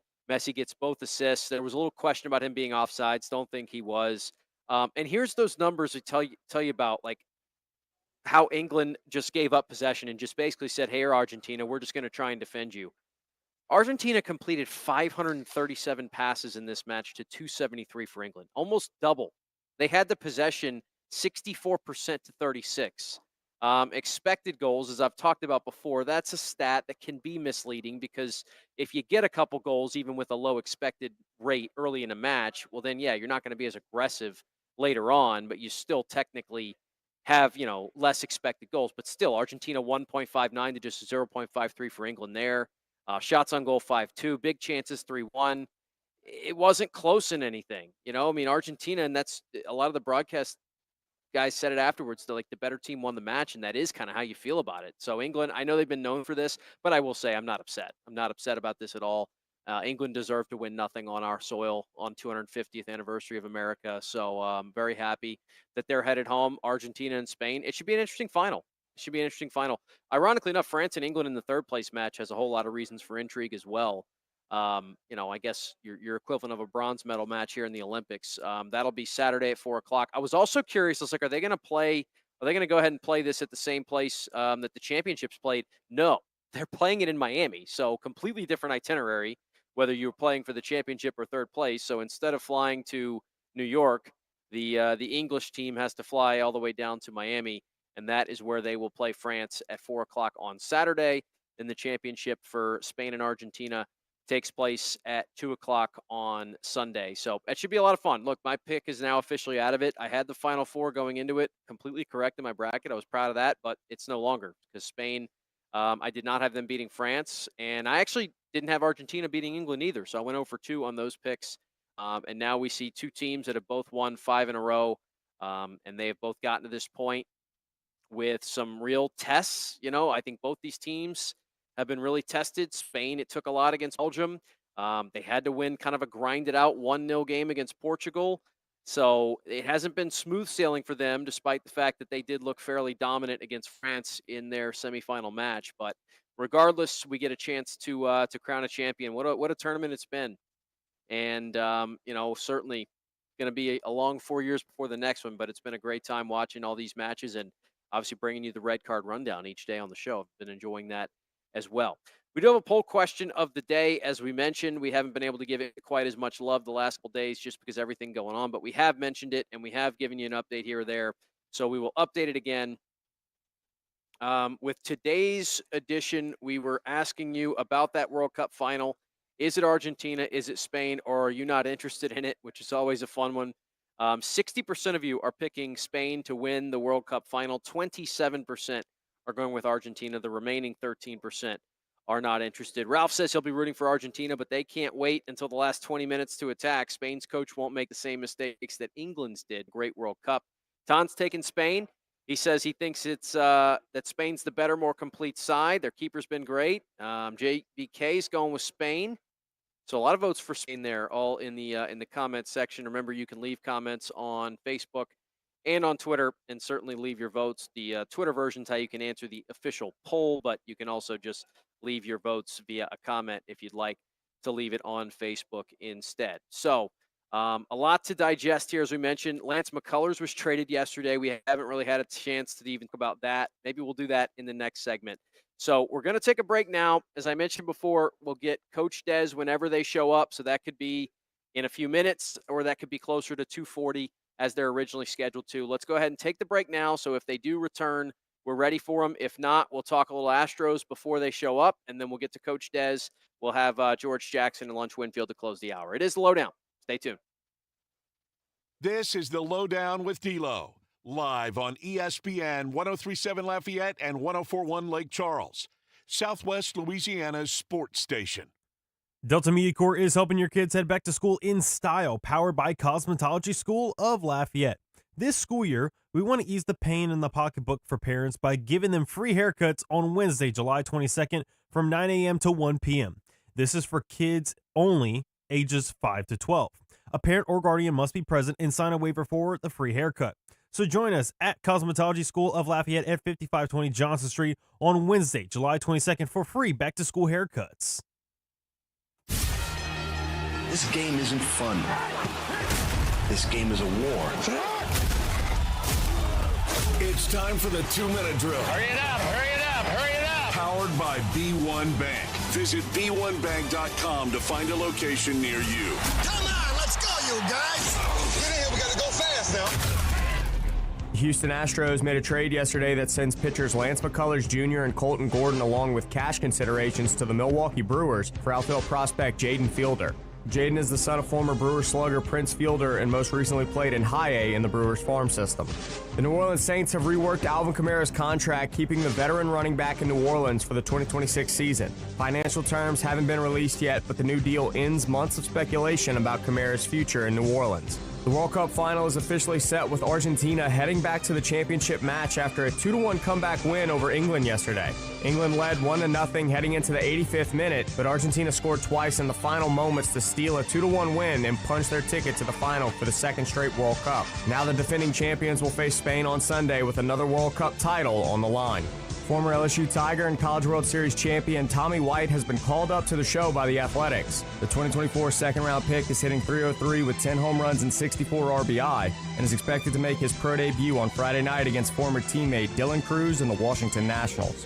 The final major championship of the year in the PGA gets underway today as the Open Championship begins play this morning from Royal Birkdale in Southport, England. Scotty Scheffler is once again the favorite to win at plus 750, followed by Rory McIlroy at plus 950 and Tommy Fleetwood at plus 1500. I'm Blake Purser, and you're listening to ESPN 103.7 Lafayette and 104.1 Lake Charles. Your home for the LSU Tigers and the Houston Astros.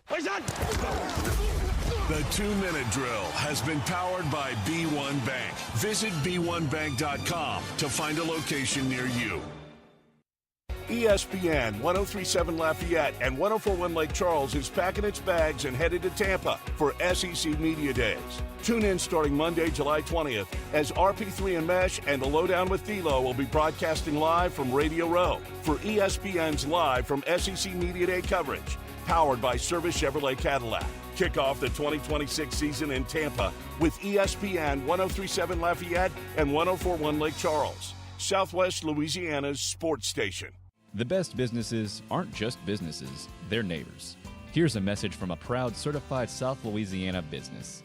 Bro Bridge Truck Stop Casino. They have the newest games around. Hot seat drawings and monthly specials like no one else. Located on the Bro Bridge Highway and on the banks of the Vermilion River. Come out today and try your luck at the Bro Bridge Truck Stop Casino. When you support local businesses, you strengthen the communities we call home.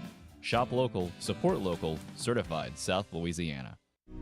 Did you know you can get great tasting Clear Springs artesian water delivered to your office or your doorstep at home? Clear Springs is 100% local with their own bottling facility at the world-famous Kentwood Aquifer, no chemicals added. Just pure Kentwood, Louisiana artesian water.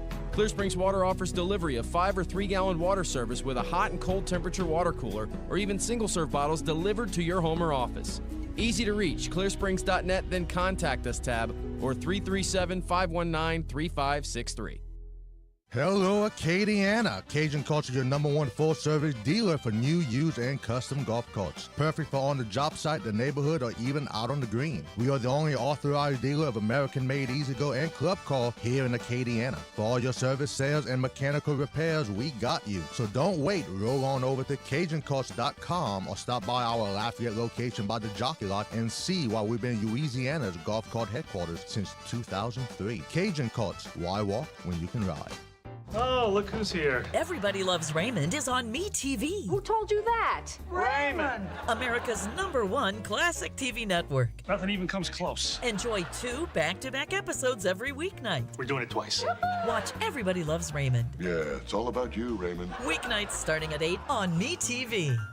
Watch Meet TV Acadiana on KLWB, over the air on channel 50.1. Check your local cable listings for the channel in your area. We are the soldiers of the Louisiana Army National Guard. We are your neighbors. We are your sons and daughters. While we serve part-time, we are learning valuable life and job skills. We are earning money for college, for trade and technical schools, and for certifications. We are proud to serve both our country and our home state.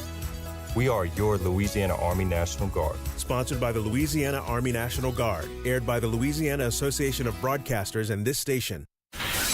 You're listening to the 2026 LAB Award winner for Radio Young Professional of the Year, Dawson Iserloh, the host of the LohDown with D-Loh on ESPN 1037 Lafayette and 1041 Lake Charles, Southwest Louisiana's sports station. Okay, we are back here on the LohDown. In my last big logistical quest of Sunbelt Media Days, I have gotten confirmation of where the Cajuns are. I think I know how I'm going to pull this off. So James is back in the studio. He's going to have to probably play along with me here. I think what we're going to do is I'm going to do a quick reset here. We'll talk a little bit about Kamara and the Astros trades. And then I think we're going to knock out the final break of the hour early.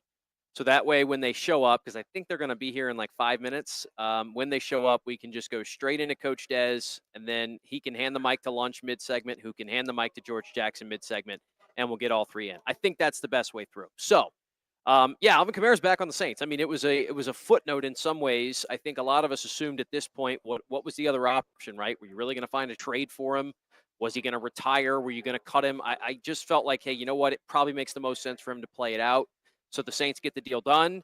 We don't know what the money is. I don't know if it matters all that much. The Saints are fine on the cap right now. They have, obviously reversed a lot of the issues they had with the cap in previous years. So, look, we get a chance to see Alvin Kamara play another season.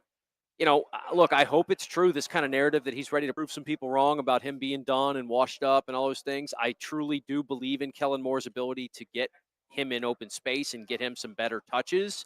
I think Trevor Etienne being on the roster, or Travis Etienne, I should say, being on the roster should be a benefit to him. A healthy Kendre Miller wouldn't hurt either. So I think it's a good thing, all things considered. I'm excited to have Kamara back on the roster. It's a bummer that Lance McCullers got traded. It's a bummer that he could never get back to that level. I mean, what he did in the 17 World Series, I'll never forget. Riding for the Astros, riding for the H. I mean, what he meant to Houston, he's been awesome, but it's just been so unfortunate, man. It's not like one of the biggest what-if careers in the history of sports, but for me, it's a pretty big one as far as Astros history is concerned. Like, this guy had a chance to be a special player. He got a massive extension after he came back in 20, had some, potential, like, hey, maybe this is back, got the massive extension. It never worked out. So they get, maybe something for him. The younger son of Prince Fielder, who, wasn't a super high profile prospect, but maybe he does something. They send Colton Gordon as well, who, was just kind of taking up roster space for them. So honestly, just bummed that that the McCullers' career is not going to get the ending that I just, and even when he came back last year, I thought maybe there's a chance, and it just never did happen. So, all right, let's knock out that last break now. When we return, as I mentioned, we'll have a long final segment. We'll have Coach Dez, we'll have George Jackson, we'll have Lunch Winfield. We'll talk Cajuns football exclusively for the last 20 minutes of the show. You're listening to the Lowdown. This is the Lowdown with D-Loh, live on ESPN 1037 Lafayette and 1041 Lake Charles, Southwest Louisiana's sports station. How many small sliders can you eat? You can find out by taking part in the Lafayette Small Sliders Eating Contest held during the Lafayette Anniversary Bash on Saturday, July 25th at 4611 Ambassador Caffrey Parkway. During the location's Anniversary Bash, which also features bounce houses and games for the kids, live music, and more, there will be the eating contest where you can score a cash prize. To sign up to see if you have what it takes to win the contest, visit ESPNSouthwestLouisiana.com and click on the Small Sliders sign-up sheet. ESPN 1037 Lafayette and 1041 Lake Charles is the proud winner of 4 2026 LAB Prestige Awards, including Best Use of Digital Media, Foot's Friday Fury, Best Live On-Site Remote for our Super Bowl Radio Row coverage, Best Promotion for our No Shave November initiative, and Radio Young Professional of the Year for Dawson Iserloh. We're proud of being Southwest Louisiana's sports station and are humbled to be recognized by the Louisiana Association of Broadcasters. Get ready for one of South Louisiana's favorite summer traditions. The 17th annual STM Fishing Rodeo is July 31st and August 1st at Quintana Landing in Sycamore Point. Whether you're chasing the winning catch or just looking for a great weekend on the water, enjoy great fishing, exciting prizes, delicious food, and a fun atmosphere, all while supporting St. Thomas More Catholic High School. Register by July 24th at noon to guarantee your official event t-shirt. Register today at stmcougars.net/fishing.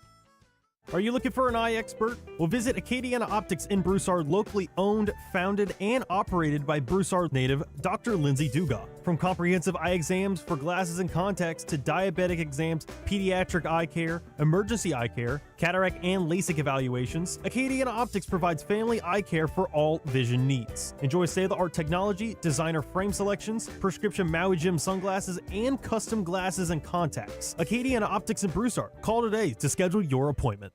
Every weeknight, MeTV has your laugh therapy. To chase away the blues or the olive drabs. With 2 hours of MASH at 5. This guy's ankle has tickled my funny bone. Followed by the Andy Griffith Show at 7. Doggone it, Otis. You're supposed to be hugging me when I'm arresting you. But he likes you, Barney. Weeknights on MeTV.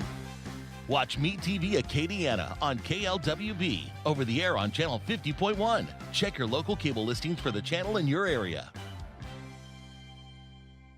We are the soldiers of the Louisiana Army National Guard. We are your neighbors. We are your sons and daughters. While we serve part-time, we are learning valuable life and job skills. We are earning money for college, for trade and technical schools, and for certifications. We are proud to serve both our country and our home state. We are your Louisiana Army National Guard. Sponsored by the Louisiana Army National Guard. Aired by the Louisiana Association of Broadcasters and this station. Man, I loved playing high school sports growing up. And it's fun being a fan now, don't get me wrong, but sitting in the stands feels like I'm missing out on all the action, you know? I wanted to get back in the game, so I signed up to be a high school official. It takes me back to my playing days. I'm supporting students, and I get paid to make the big calls. Do you want to see the game up close? Sign up to become an official in Louisiana at highschoolofficials.com.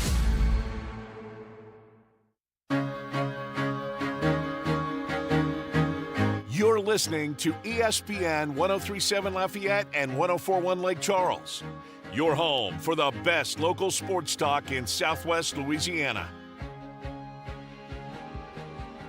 All right, we are back on the Lowdown. We are still awaiting the arrival of Coach Dez and the Cajuns players. As you mentioned before, it's just a little wonky sometimes because they do part of the media days here. Well, they do the majority of it here at the hotel.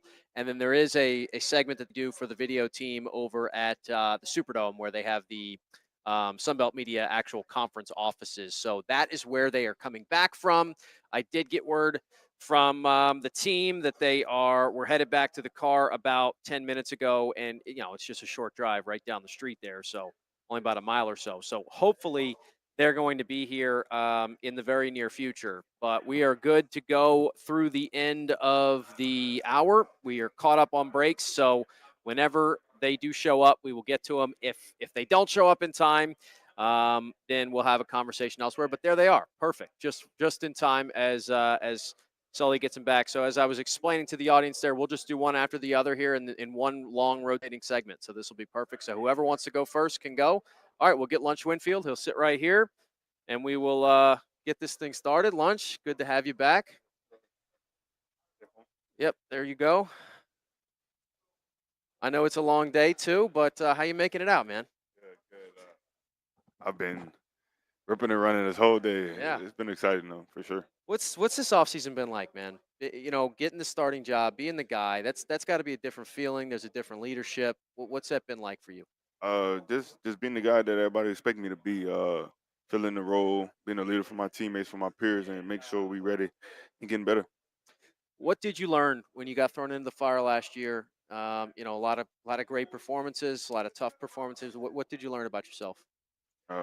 Tough guy, man. It takes a lot to break me, and I believe I'm unbreakable at this point, man. It's like just can't be stopped. But at the same time, you got to keep yourself healthy out there, right? So if you work, is there going to be a slide in the open field, or maybe you're just going to scoot out of bounds, or are you just going to keep running people over? What's that? Definitely protecting my body, man. Taking less hits and letting just taking less hits. All right. What about this offense that I imagine, and I've seen it a little bit from afar. It seems like you've taken ownership of being a leader and being accountable for the other guys. What's that part of your game? How have you developed as a leader? Really, it's just been in me, installed in me since I was little. Just always my peers always followed me, and I always showed them the right way to do things. And this is like the team, man. You just give them a good pathway to take and show them the leadership side of me, and people just always follow. What's it been like to have people kind of hear your story a little bit? Obviously, I know it's a marketable name. You got a marketable story. I know you've had some, companies reach out. That's been cool. What's that been like for you? It's been pretty cool, man. It's pretty much what I expected to this point. Like people get a hold of the name and they're like, I want this guy to be part of the brand and do things with me. It's been real fun. What has you excited about this season with this team? Man, these guys. We went through the ringer last year, man. These the same guys, man, and to see the resilience and what we did when we was 2-6 with our backs against the walls. What would we do when it's 0-0 or 1-0? Like we know what it takes now. So I'm ready to see these guys go. I'm ready to see you go as well, Lunch. Thank you for being here. So appreciate Best you. of luck. Stay healthy. Thank you. That's Lunch Winfield. He will pass the headset to Coach Dez here. And we'll keep this thing rolling in one long final segment. As we'll give Coach a chance to get set up here and ready to roll. Coach, first off, thank you for being here. I know you guys are running around, getting back, and absolutely trying to get yourself caught up. But thanks for doing it. For sure. What has this has been an off season where, as far as the team is concerned, good amount of continuity. You did lose some key players, no doubt, but there's a feeling that you're able to build on it, right? At least that's what it seemed like from the outside. How have you guys been able to try and pick up on what last year ended like? Yeah, I mean, I think when you come out of a year like last year, you got to learn from it. The slow start obviously is something that we need to get fixed. Dropped a couple games early and didn't play well early. Which was our own doing. But what you can take from it, right, the urgency and the intent and the finish and the way that our guys, stayed together, stuck together, and really found a way to play winning football. Honestly, when we were missing a lot of key pieces, that's something that you got to build off of. So, we were able to keep a lot of the key components. I felt like there's a couple guys that we could not afford to lose that we were able to keep. Nature of college football and what it is, there's always a couple you lose every year that you'd like to not lose. For us, we're young in the offensive skill positions, but I think really talented. So got to play well around them while those guys grow up, and hopefully the faster they can mature and step into those roles, certainly that'll be better for us. Lunch mentioned it, and you've said it before too, the idea that most of this team went through a lot last year and saw what the benefits can be like when you stick together at it.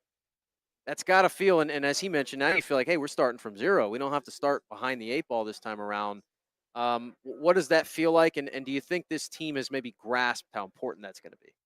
Yeah, well, I mean, look, everything that you want, everything you talk about, you're talking about, bowl eligibility, winning the West, winning the conference, playing the playoff, all that stuff. We've seen firsthand, what that looks like. We know how close we were to it. I mean, we were a game away, against Troy from playing in the conference championship. We go to James Madison, really whenever we were still very much in flux offensively and trying to figure this thing out. And, had chances to win that game on the road. They go on and they win the conference and play in the playoffs. So, we know what it looks like. We know how close we've been to it. Yeah, I think this is a really confident group. Um, this team is very similar to our 23 team. And, I sat here in media days and said, listen, we're really talented, but we're young. And if we can handle things with maturity and we can grow up, we got a chance to be a really good football team. Well, that was true. We didn't handle things very well, particularly success. We were 4-2, sitting in first place in the Western Division, had everything in front of us, and didn't play very well in the second half of the year. So we've got to. I think this team's a little different, and I think we have a lot more veteran leadership in different positions than we had that year. But I don't believe you hide from the past. I believe you embrace it and you try to learn from it. And what I've really been impressed with is the progress that I've seen with this team from January. Going into spring, felt like we had a chance to be a pretty good team. We had to figure out, how bad they really wanted, if they were willing to work and they were willing to be coached the way we needed to coach them to be successful. Um, Coming out of spring, I felt like this team had a chance to be really good. Um, right now, where we are at the end of summer, I'm very pleased with the way they've handled the summer. So we're going into fall camp in a really good spot, which is what we needed to do. But the thing I keep telling them is, you know, this still isn't even the beginning. We're still, this is the infancy of this team. We're creating the identity that we want right now, and that's going to continue to be created all the way through the season. So we've got to embrace the hard things. We got to kind of, I guess, love the challenges that are in front of us, and kind of embrace, who we are. Like I told them, I said we don't have a bunch of guys on preseason all conference. We don't have any of those things. Embrace it, and embrace being the no names, and embrace being those guys that are going to come out there and earn every bit of it. And so far, I'm really pleased with the way this team has responded to all that. I know you don't play them in the regular season. Coach Napier already said he'd prefer the game if a championship were to happen to be up at JMU, and you've told him you'd rather it be in Lafayette. I did. But regardless, if he's going to be in the league a while, you'll run into him eventually. What has that been like to welcome him back into the conference? And I'm sure you're going to be seeing and talking to him a little bit more, given y'all's relationship and the extent of what he means and meant to you and you to him. Yeah, I mean, as soon as I found out that he got the job, I texted him and said, "See you in December," and you know the uh, the respect that I have for him is it's hard to put into words. I don't think there's anyone in college football that I respect more than him. Um, he's a phenomenal coach, but he's a better person. And, getting to work with him firsthand, seeing the way he treats players, and every decision he's ever made has been in the best interest of the players. He treats his staff really well. I just think the guy does things the right way. And I'm happy he's back in the league. I certainly hope, that would be kind of storybook, to get to play those guys in the championship and get to play them. But, at some point we'll get to play no matter what. And, I'm looking forward to that because there's no one that has done more for me in football than him. And I am always going to be grateful to him for everything he's done for me. What's the aspect of this team that you're really excited about? What has you fired up about the season getting going in just a couple months? I think the thing that I've enjoyed the most with this team is their excitement about everything that we do. It doesn't matter. Don't get me wrong. Not every spring practice was the perfect practice the way you want it to be, but it wasn't because they went out there dragging and didn't want to be there. The excitement and everything you ask to do. Right now the summer practices. We get to go out there with them for a little while. The way our schedule's set up, and they're fired up to do everything. The training sessions in the weight room. I think the excitement with this team is kind of what's been the most fun thing is, there's nothing that you ask them to do that they're hesitant on, or that you're trying to pull teeth to get them to do it. Man, they just jump in and hit the ground running. And, when you have, I think when you have a group of people that work really hard, that want the same things, that are excited about each other's success, you have a chance to do something pretty special. And that's kind of what this team has been so far. Um, I can't wait to get to fall camp and see how they handle that, because that's going to be the hardest thing we've done so far with this group. And, hopefully they handle the challenges like they have everything else, and we come out of fall camp feeling really good about it. But it's a fun group to be around. It really is. Well, Coach, look forward to being around him a little more. Best of luck, and we'll be seeing you soon. Yes, sir. We'll Thank get you. George in here to close out the hour. There If we George go. is willing to step in. There's Coach Michael Decimo. Appreciate him, and as we mentioned, now we'll get George to hop in here. We'll close this thing out with just a couple minutes left on it. So, um, it's been one of those weeks where you feel like there's so much information coming at you, and excited to kind of keep things rolling. As we mentioned, it's only going to get faster from here. So we've got with us Cajuns offensive lineman George Jackson, back for another season. He's had the injury stuff in the past. He's getting himself healthy. He's ready to roll. So, George, thank you for being here. Long day. So this is kind of the finale for it. But, man, how good is it to be back and to be healthy and be ready for another season? Man, it's a blessing to be back for another season, being healthy. It was a lot of hard things I had to go through mentally and everything, but I had a great team around me, great staff around me, and we made a plan and we executed, and we're here today. This team, this program has now a reputation of putting offensive linemen in the NFL. What is it that you guys have instilled in you, and is it a technique thing? Is it what has allowed so many Cajun players to go on to success? Yeah, man. Just I've been around for a minute, so I was able to learn from a lot of guys. And it's just always been a culture to be able to be a dominant offensive line. We always harp on 5 = 1 because you're only as good as the man next to you. And that's how we roll. Like we want the whole entire unit to be good, and the one person is slacking, then the whole entire offensive line is slacking. So that's just all it is to it. I imagine when there's a quarterback, a guy like Lunch, who puts it all on the line, there's never any doubts about his desire, his toughness. That energizes you guys up front, right? I mean, Yeah. what is it like to play in front of a guy? And then I imagine too, y'all take it upon yourselves. You want to do your best to protect him because you know he's going to give everything he's got for y'all. Yeah, man. When you have a guy like Lunch back there that he's gonna sacrifice day in, day out of his body, man. It just we want to be able to take as many hits off of him as possible. We're gonna protect him in the run and pass game. We know how he can get sometimes, like, but he's gonna make plays with his arms and his legs at the same time, and we're gonna do everything we can to protect him. We know about a lot of Cajun running backs who have gone on to greatness as well. We don't know as much about this group, but y'all know a little bit about them. What has you excited about this group of running backs coming through? Man, these young guys we got coming in, they're they bring a new energy to the team. They come in, they work every day. JJ, Steve Blanco, a few other guys. We had a transfer from Howard. All three of them, all three, four of them guys, I feel like they're going to really help us in the run game. We're going to open the holes up as an offensive line, as a unit. We're going to do our part up front. It's just up for them to hit it. And I feel like that's what they're going to do as well. They're physical, they're downhill, and their elusiveness. I heard you say a little bit earlier, a little bit of unfinished business for you, right? Yeah. And kind of the way the last couple of years ended. What would it mean for you to kind of have that full season, stay healthy, and get this team where you want it to be?